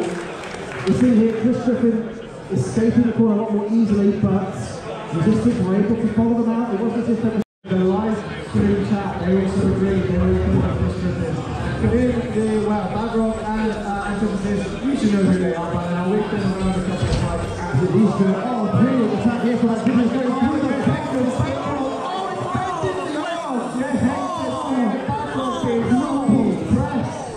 And bullies. Yeah, he has a family. Don't do that. Goodness me. So Badrock desperately going to be doing, well, there's nothing they can do. What can they do to get away from this? Panic and wiggle the sticks is generally the idea. But they managed to get through, and Badrock looking fully mobile. So they're back in this game. They've got some ground to make up though, because in terms of their challenges, that's going to go heavily in this. I wonder how active that weapon's going to be now on Badrock, because that was what was getting vexed. So people are after the Badrock weapon, they've got to get in underneath. And I'm seeing some brilliant maneuvering here. Badrock trying to head down Antithesis into a forward drive, which would have put him into the pit. One comes the push. Not again! Please, I can't watch! He's got Antithesis by the front. Oh my Lord! This is so driving!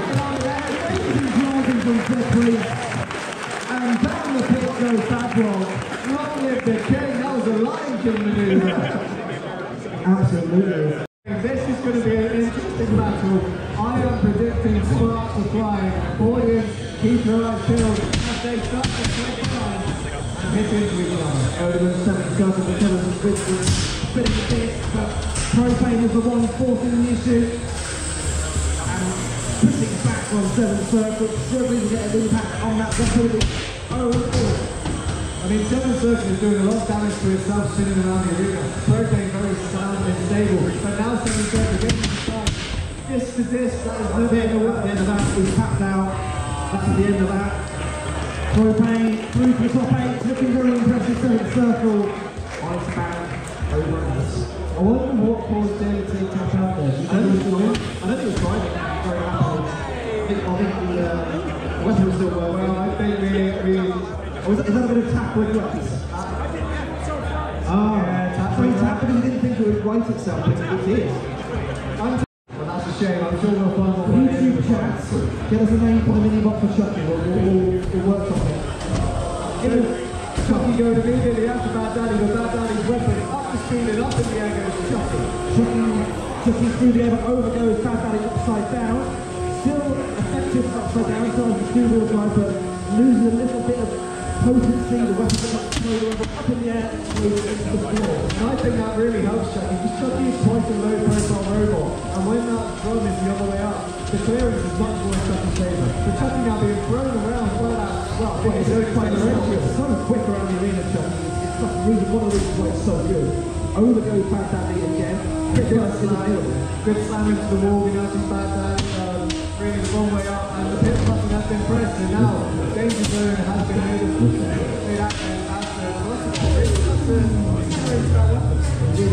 Chucky's trying to beat the Bad Daddy up. Bad Daddy's trying to use the gyroscopic force of the weapon to turn itself over. And Chucky just managing to help it as they engage heavily, but then Bad Daddy throwing Chucky across the arena. That was very lucky for Bad Daddy, because they were on the wrong side of the pit. Tom Lloyd is sorry, but Bad Daddy has put...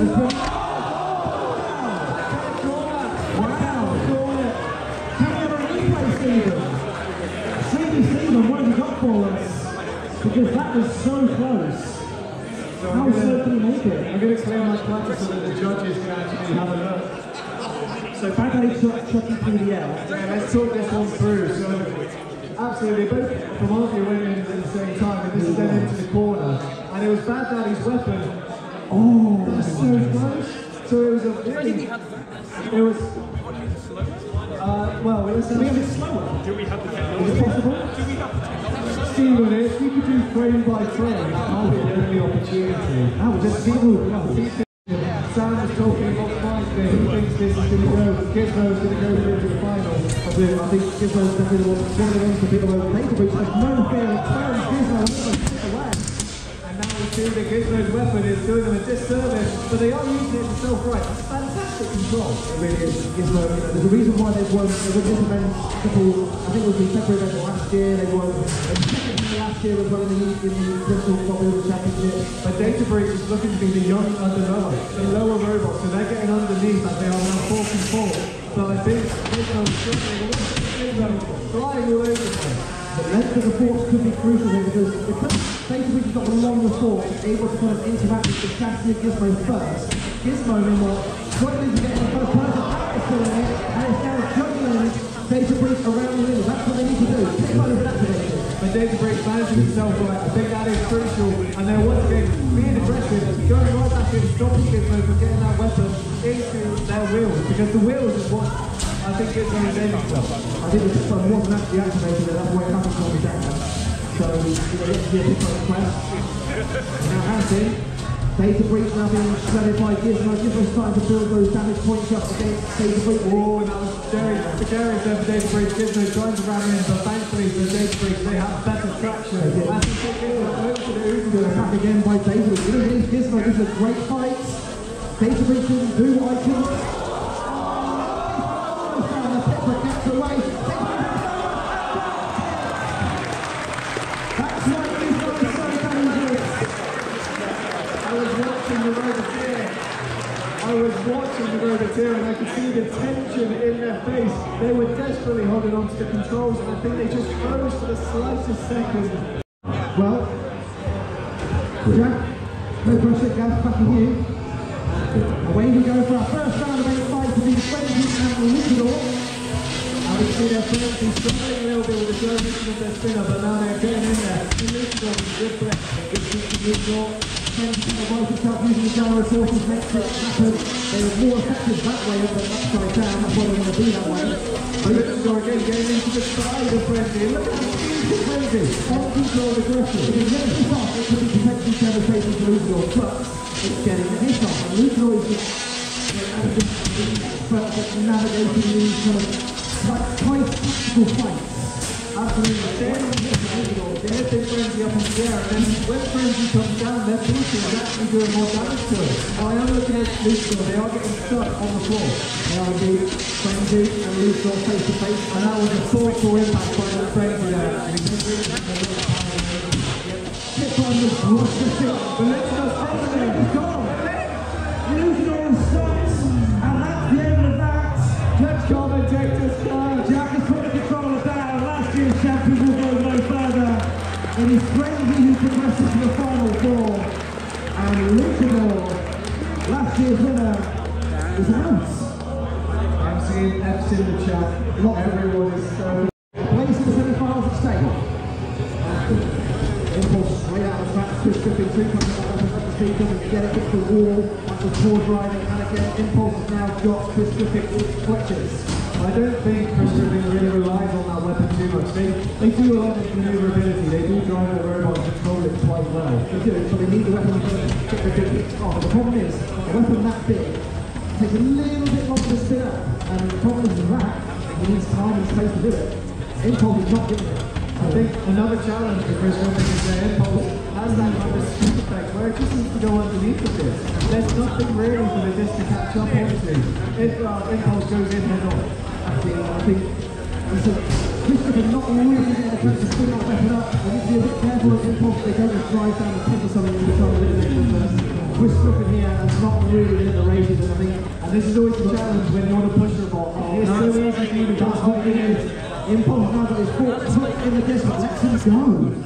Interesting. I would have thought he was trying to drag it towards the pit. He's going to do it instead of just push him down. And that was why it's so difficult. But I have to say, Impulse really strategic there. They knew where the pit edge was. They didn't want to go in themselves. And Chris Griffin. Chris Griffin. You know what? He's gone. I know he's gone. Chris Griffin to a sporting run, but out in the round of 8s. And Propane, away we go. And wasting no time at all, Antithesis going right after Propane. We managed to get Antithesis up onto one wheel. There, Peter is doing a great job to keep Antithesis at arm's length. But so far, Antithesis is not showing no fear, going face to face with Propane over and over again, but it's struggling to get underneath, and a good impact there from Propane. Yeah, I think Antithesis actually went backwards in. So that is one of the 3 neck arms of Antithesis. If both of those go, Antithesis gets turned over, they are over and out for good. Andy has done enough there, but on the one side it can't self-right. Antithesis is stuck on its back and has tapped out. Propane will go through to the semi-finals. I think Andy was a bit worried about that one. He really didn't want to kind of touch it again because it was getting a piece of robot, and I want to say that was a lucky escape for Propane because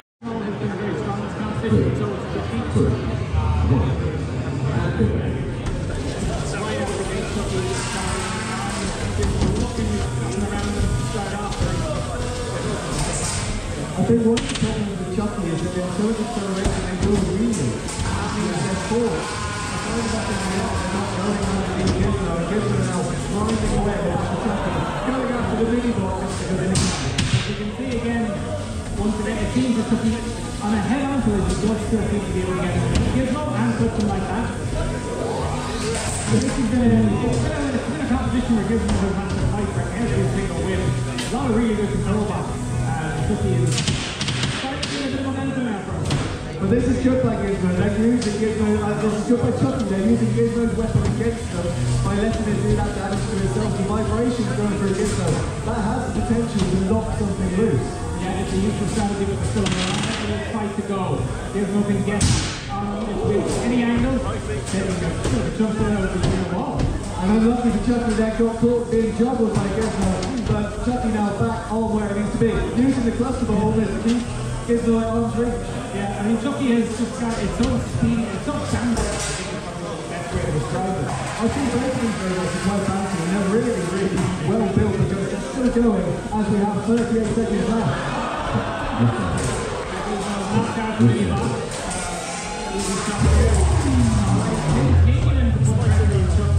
It's a little slow now. I don't know if this is coming across on the live stream, but that would be blinded away at the back. And Chucky has had to tap out as Gizmo roar away at the back. I think we're watching it and see it on the damage cam.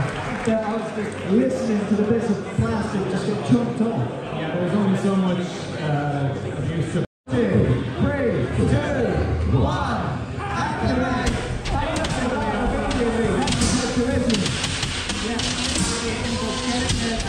That's exactly what I want to do from the start.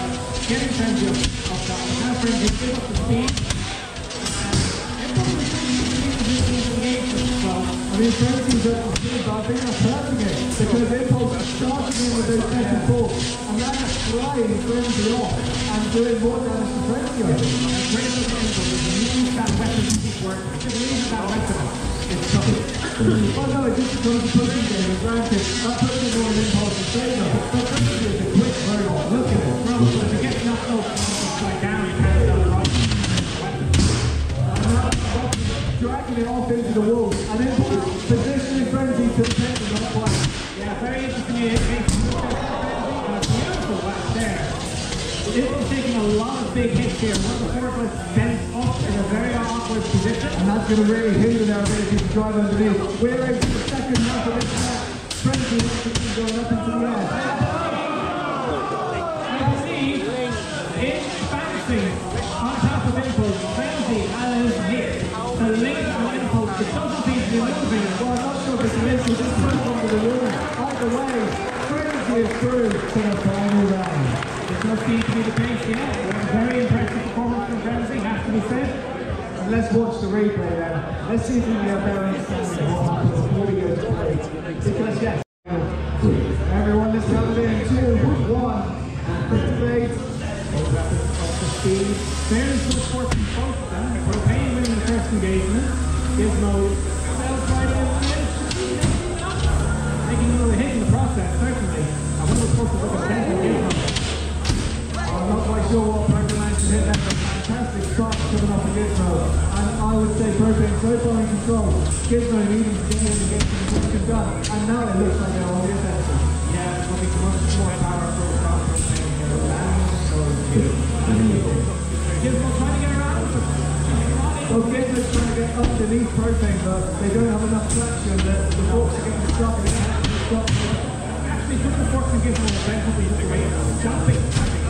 Hitting nail rapid. I think while Propane is continually getting underneath. And I think that was an accidental hit the button. I'm not sure how these robots really want to hit it running into the back. Yeah, I mean, if they haven't gained any simple movement, that was going to hit there. Weapon. But thankfully for Gizmo, they just went straight up. They didn't end up in the user zone, which is so easy to do. We're in the second half of this fight now. I think Gizmo needs to get on the offensive.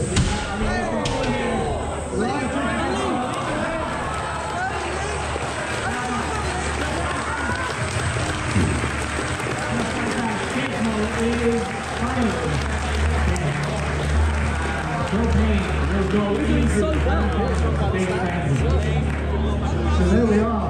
One and all frenzy. Anyway.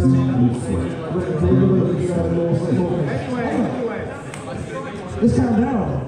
For third place, Gizmo versus Impulse. The second last fight. 2, 1, activate. Gizmo completed Impulse. Face to face with immediately. Over goes Gizmo once again. Impulse. Not afraid to pick the weapon where it might hurt. And I think Impulse is definitely in the lead so far in terms of that control. But now Gizmo's getting good hits. But what's going to be an upside down? They're really struggling to stay on the right side of their wheel. They are. Also, one of the thoughts of Impulse were coming back down, but they're back okay now. Impulse going to turn Gizmo over once again. Gizmo shredding up those 3D printed side panels. And you can just hear the forks of Propane. Oh, yeah. No lifter for Impulse. Impulse on his back. Gizmo may not have won this year, may not come second this year. On the podium, once again, Elliswell and Gizmo. Very impressive. Save. And Impulse in fourth. A valiant run. It's always going to be an inside competition because it's but ultimately, Gizmo was the clear winner this time. I mean, you do get your money's The stage is set. Propane in the red circle, Frenzy in the blue. Very similar concepts, but they're going to be the way to the final two. One of these two will be the Propane for Bristol Bot Builders champion. 2, 1, activate. Away we go. Face to face, Propane turns over. Frenzy but Propane turn over return. So Frenzy now, a bit on the back foot, you can see the wheel going forward. Frenzy and Propane doing a fantastic Propane's up in the shot on this side. Frenzy does so much damage to that one hit. But Propane is still running. Frenzy is back in the force. Well, Frenzy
battle of the ages. So we heard earlier on that Frenzy's weapon. Beautiful part of the country. So, in the red corner, Grabby. In the blue corner, Coleman. In the pit area is Flick, and that only leaves Beetleweight up against Kimball. And immediately they go into one big cluster of a pile. Hopefully this will get untangled in time. Already we can see Demon Spirit making the first advantage. Now we will see if it flicks up right with its spring flipper. There we go. Yeah, beautiful little jump from Flick. That's actually a really cute building. Yeah, and now you can see if they're working in. So it's taking a bit of time. It seems to take about a second to fully, maybe 2 seconds to arm up. But I mean, so long as it's got less of a power, it's going to be quite as powerful at the time. So Flick actually managing to flip itself over with the power of his weapon. And we've got Grabby and Demon Spirit, all of them just muddled in together. Grabby's trying to find someone to hold on to as Flick comes in behind and turns him upside down. And look at Pip on Coleman, really putting the wheels in together. Yeah, Coleman's trying to hit Grabby with the flail. That's sort of his revenge. But it doesn't mean you have the momentum to actually lift it up. Demon Spirit has been actually getting under quite a few moments here. It's driving much better at this than in the main tournament. Yeah, which is a bit of a shame for them. They would have loved a better start in the beginning of the competition, but still we want a bit of a great chance to get some fun, some opportunity to get involved, and Grabby there, trying to get involved, trying to hold on to Flick, I think, but couldn't quite do so because Demon Spirit pushed him up against the wall. Yeah, so again, more pressure from Demon Spirit. Flick continually active, but struggling a bit to actually land the major hits. You can see the force of the weapon doesn't go off. We have had a fight path into an unsticking, so that'll be Grabby and Coleman who are clearly entangled together. So we're just going to have a quick 20 seconds. Got its target. Next, struggling again. More pressure from Demon Spirit there. There we go, at the other side.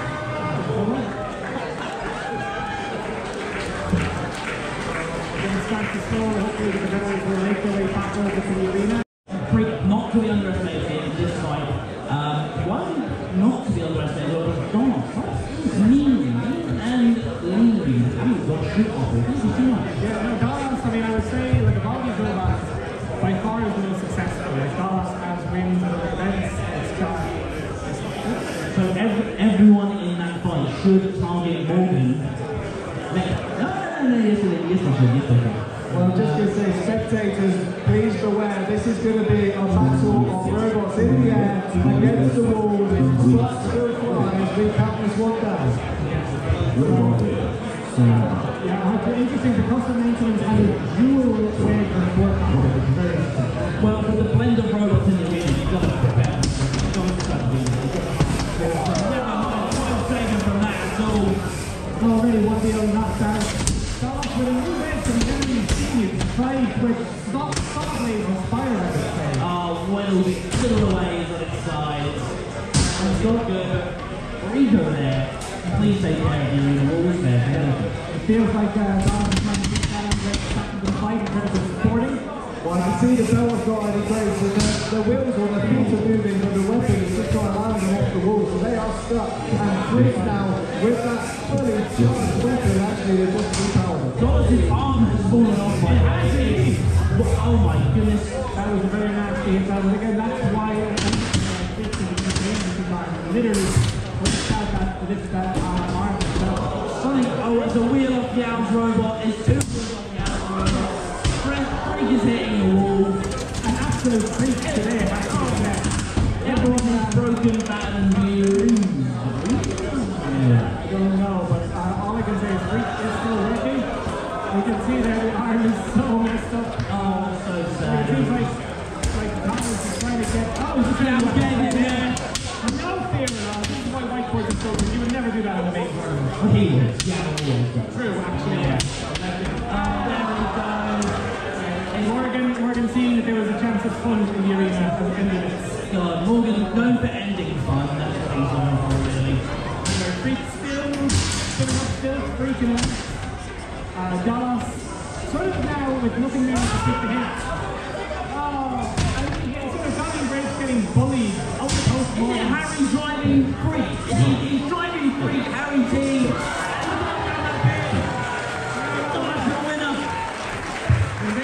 Dallas is one of the most successful bots here. You know, sort of a reserve today, but you know, the performance there. You know, even without a weapon.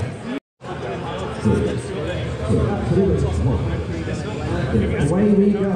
Tries to get spin up from digestion, a bit sluggish, but it's getting it is, I think. Down comes the Pyros floor, almost on the link of digestion. Careful of that. Good impact there for me. Oh, big impact there on digestive, who is stopped and still. That's the end of digestive, I think. Oh dear. He has had a say. Pyros. I don't know, is that a crash in the arena? I don't know what it is. It's a magnet.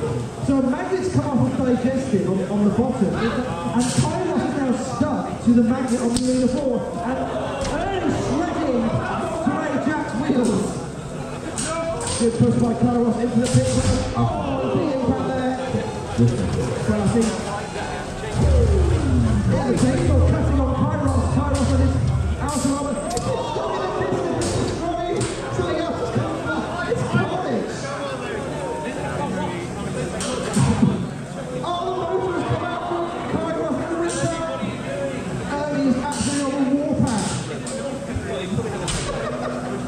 They're nice people, he says. Pyros, one wheel on their wagon. Andre that's doing a little chainsaw as well. Where's this been from early, by the way? Early has been like, you know, struggling all day with his left, but it's now suddenly woken up and is absolutely dominant in this fight. Tapping out is Pyros. So he left with Monterey Jack. Oh,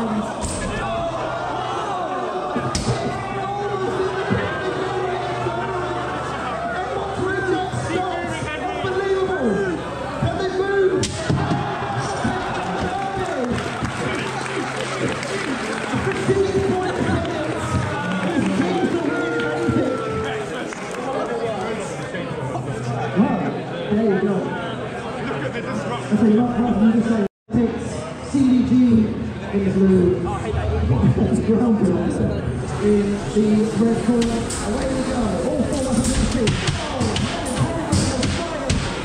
Spark fly. Not only flying, but dancing the wall. All the electronics are now exposed.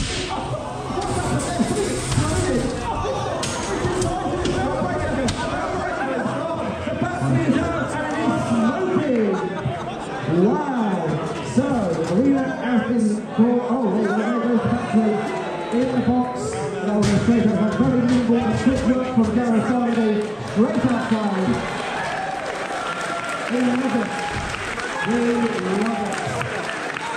So, what happened now, folks, was Groundbreaker's top armor got ripped off by Bulgaror, and then I don't know what I want to say CDG came in and pulled out the battery, and when lithium batteries go from the category laptop and things like that, they go like that. So all of the batteries, crazy. You might get a bit of a waft of a nasty sulphur smell upstairs, but you can watch it here.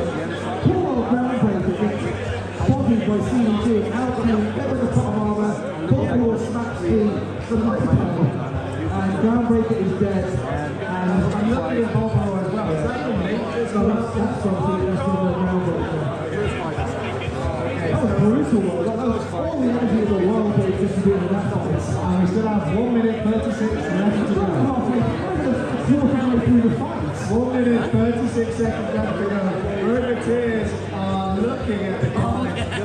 Bulgaror and CDG with their weapons as far as I know fully operational. Absolutely, and Martin is absolutely beside him. He's so excited. Look at him now. That is a kid in a candy store. I've never seen such a big career. But the fight's about to recommence. 1 minute 30 left on the clock. Let's see what more carnage we can do. CDG has stopped working completely, I think. That's the end of that. Home improvement still working. Bulgaror seems to be the only fully functional robot left. I think we're about to see CDG go down. No, what's the edge? Well, I don't know what's happened to CDG. It's spat up a little bit and now it's just stopped, and I think it's just died next to the pit. So that's the end of CDG. Home improvement battered away by Bulgaror. Where was this Bulgaror earlier as well? I don't know. All it took was a tiny nudge. How is everyone tapped out? Well, that was it. All the damage and carnage was caused earlier on. Bulgaror is the winner of a very explosive whiteboard fight.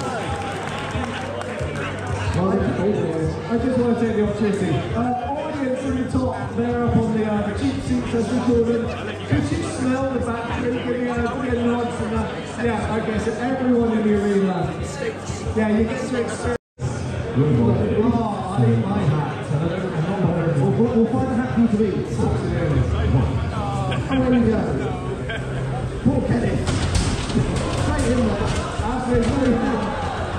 And the shield is trying to come off again, and Paradise spin now back up in the series. Oh, Bunkers and Icebreakers face to face. Kiss already!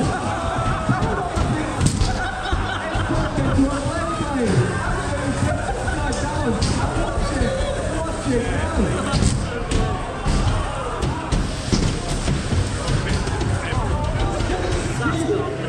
Okay, I think Paradise is now dead. The next will come out. Kenneth, meanwhile, is shredded by Icebreaker.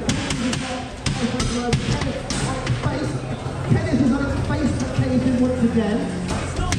Icebreaker and Bunkers, they're not going head to head. And they have not let either of them turn off speed.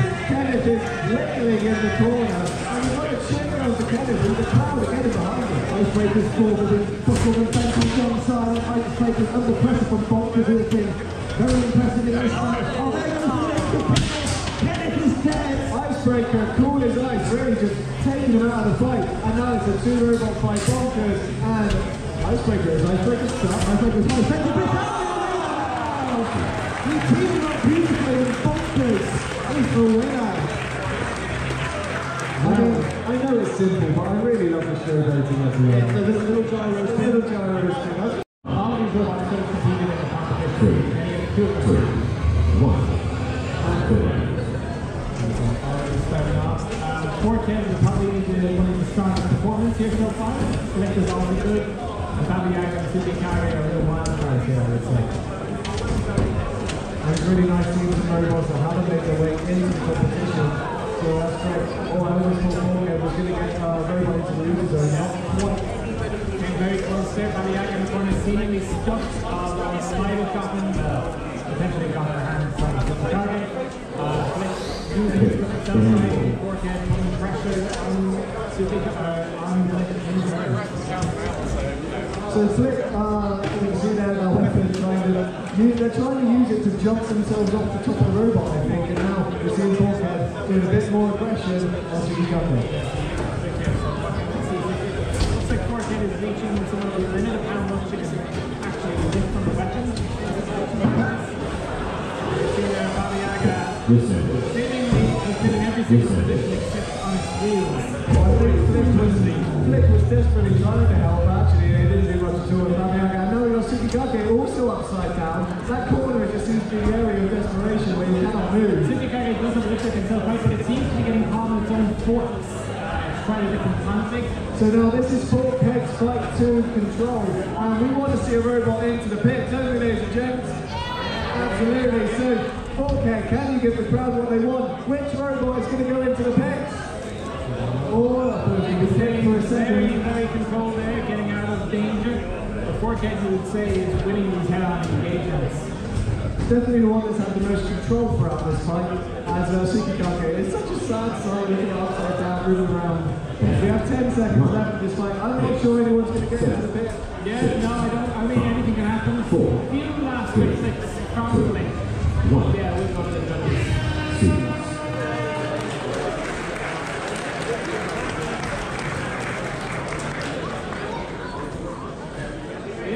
Well, we say guys, it looks like a team match. It's not organised here. And I think the robotists themselves have just said that. As everyone now charges into the middle and immediately We need to reorg. Oh, so Joe... 3v3. 3v3. So we're actually doing a proper 3 versus 3. So I don't know if we'll be able to remember this. Double on left, aggro left. Fuck! You're going over. You're going we're over. making it up as we go along. Bubblegum lift actually looks a bit worse to wear. Half the speed, half forward. And it is a 3-on-3 roboteers. Remember who you're getting this out. Bring them up to destroy your own team. I mean, I've already forgotten. Yeah, I'm on your team, boys. Pop is immediately out. I'm not quite sure what went wrong, but they're immediately out, so it's now 3-on-2. Four bots. we can see here. How we're going to commentate. Well, I've got Joe keeping count in front of me. It's 2 or 3. And Fabian is now going up to that from the pit button has been hit. How many robots do you think we can fit in that pit? Maybe 3. Avra getting some good lifts at the moment. Agro Robert trying to remain in, does not have the axe anymore, but still has a good drive. And Agro Robert actually say that has good drive, not so much. 3-1 boys, 3-1, get let me in, let me in. Of course it's going to go in there. So now we are let me out, let me out. How is this going to cope? I believe it's Sir Lancecroft on their own. They are fending for themselves. And can they get everyone into pit? This is I mean, yeah, I don't know how Lancecroft is able to drive at all. Still holding its own against 3 control robots, one of which nearly drove into the pit.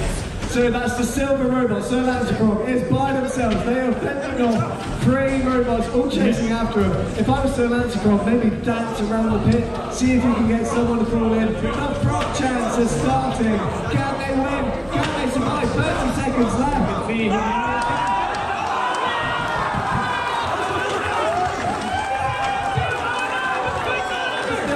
It's still going.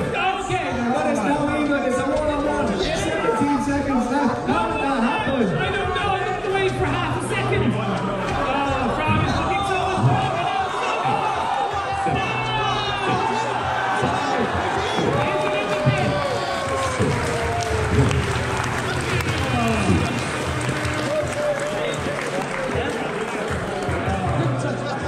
Stalemate turned into a one-sided battle which seesawed so quickly and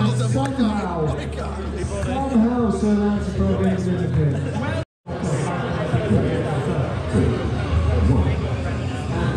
So immediately all the robots going into the middle. Fabro trying to get underneath Simon. As you can see, Broadcast is trying to compete as well. Fatal Deviation is driving around in a circle at the moment. Simon and Beat the Devil are running each other. What's the little happening? I don't know. I believe it was some kind of a ceremonial thing. We can see here Fabro getting away from Simon, trying to go for the suplex, failing as Broadcast goes against Fatal Deviation. Some really hectic action here, all driving around each other. Simon going for a push, sort of misses Fatal Deviation as well, also sort of missing. Great lift from Simon and Fatal Deviation, but Fabro's trying to suplex both of them. Cannot suplex both of them, unfortunately.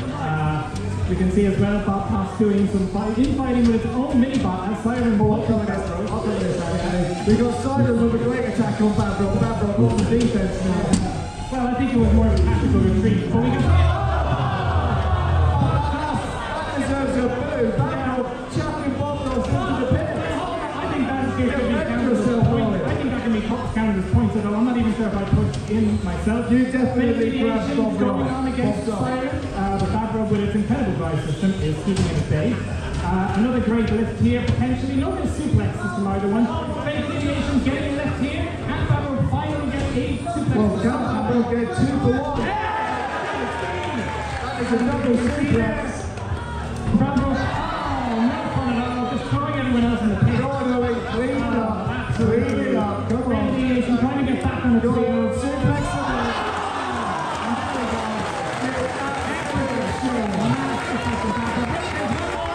There's one more right to fight out. We've got 10 seconds.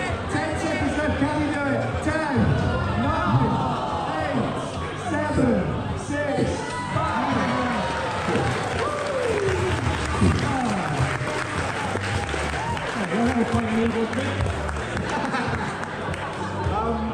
So not only did you commentate, actually very well, obviously, it's brilliant commentating, you actually, but they can wear away as a bit of this. Let's get this fight out of the way. We're about to find out. They end that from spin up. Ernie's going. Freaking Scott.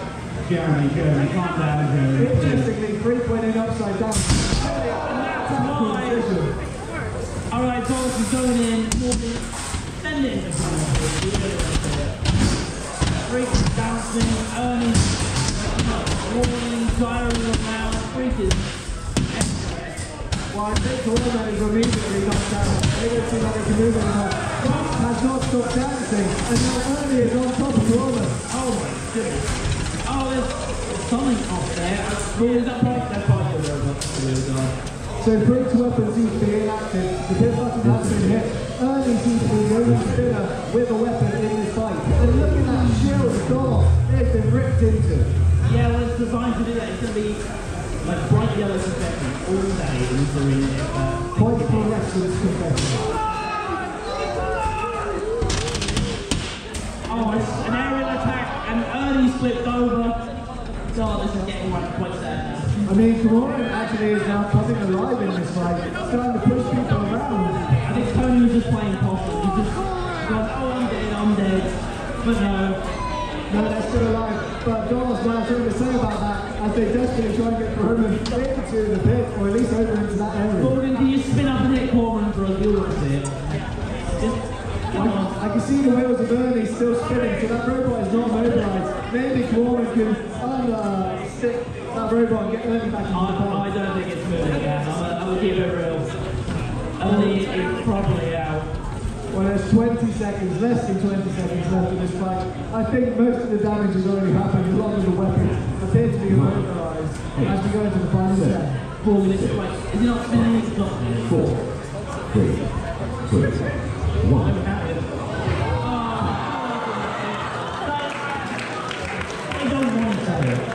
But the winner might actually be Corman. Well, we're going to go to the crowd in the St. Michael Centre. And the double dropping in the green. It's going to be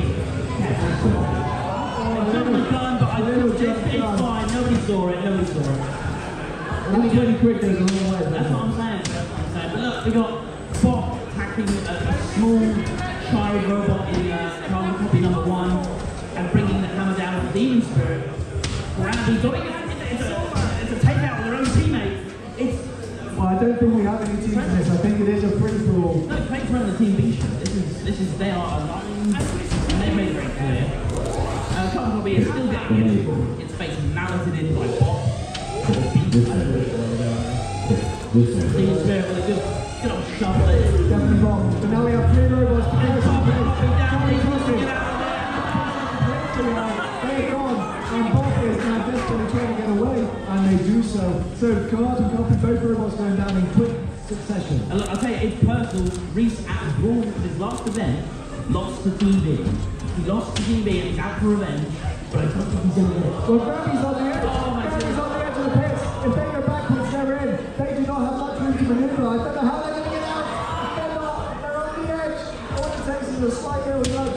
Maybe Nippy can come in to save Gravy. I don't know. I mean, this is on the edge. It's rough. It's hard to do. Well, I'm fine. I felt like Bob should sacrifice themselves, charging to nudge Gravy over the edge. That is exactly what Bob should do. Demon Spirit here with a push. Well, Demon Spirit stopping Bob from saving Gravy. Is Bob going to try and save him? 20 seconds left. Craig, you ready? Be careful.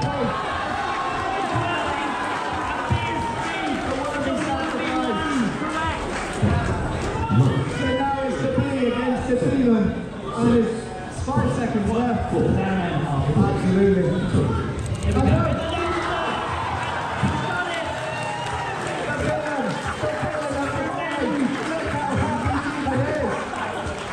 Reese's got his revenge. He's high-fiving everyone. I want to hear boos. I want to hear cheers. How dare they knock out Gravy? He's done it.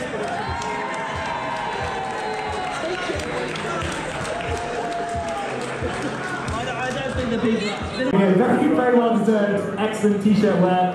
Everyone else, put more effort into your t-shirt game for next time. There we go. So the second award we've got here is the Spirit of BBB Award. So as BBB, we like to give out an award for a robot that we think embodies what we love about robots, which is trying new things, doing weird stuff. And I think no robot today has embodied that, and that perseverance just as much as percussive maintenance XL.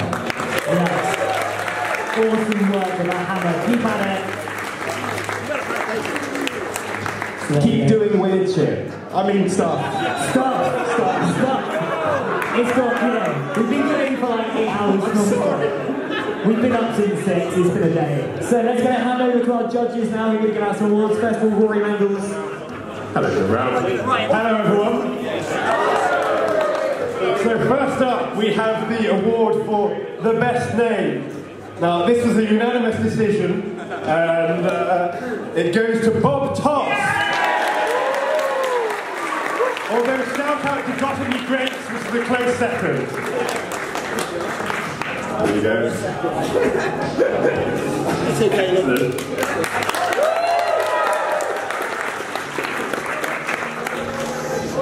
And now we have the Most Spinner Award, and this goes to a Chris Griffin 2.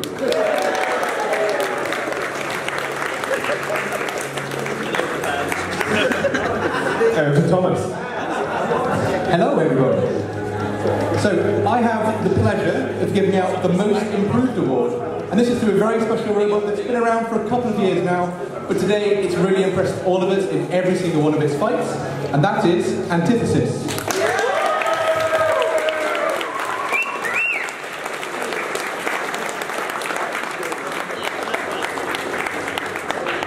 And now to our third judge. Oh, or maybe not. Apparently the third judge didn't have an award to give, so I'll take the spotlight. So firstly, I'm from ACU. We obviously helped sponsor the event, but enough about us. Our award is the ACU Building Tomorrow Award, and a special commendation to Team B, who I think it's safe to say are the youngest competitors by some margin. So yeah, props to them. It's fantastic seeing such young competitors learning and developing their own team skills in some very experienced competitions. So well done, guys. Highly commended for you guys. Congratulations. The Building Tomorrow Award goes to a team who've really achieved something special today. And I've spoken to quite a few of the teams and the crew about our commitment to supporting innovation and our vision for the future. And so our award winner, he's done a fantastic job to get through to the round of 32 in his first combat robotics event. Really not bad for a team who until recently had only ever competed in video games. So massive well done to Dominic and Siren.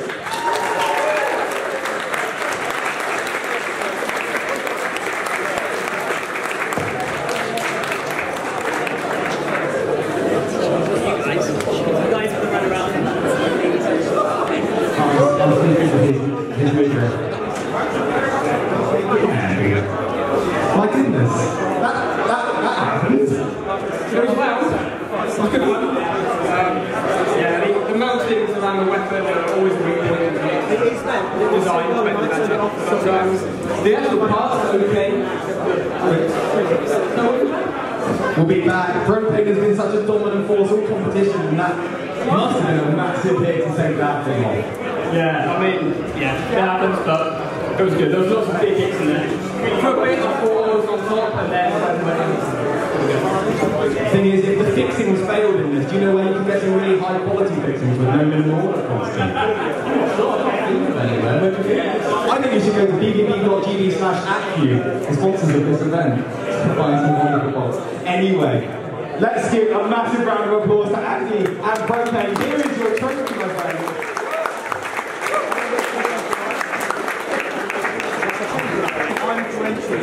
And finally, somewhere in the wings, is a very relieved looking Harry Callister.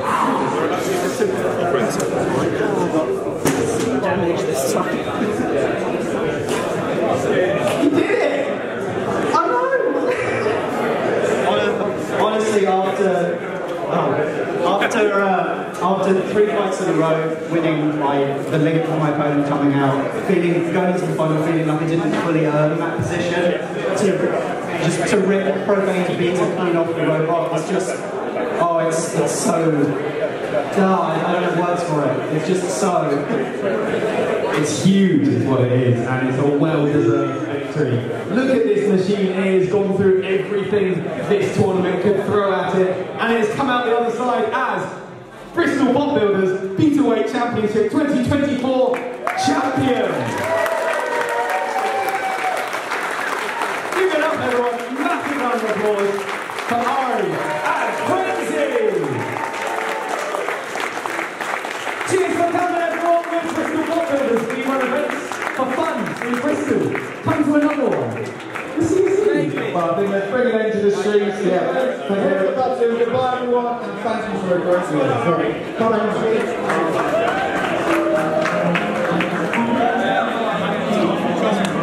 Can I get all the crew by the arena for a quick photo, please? All the crew.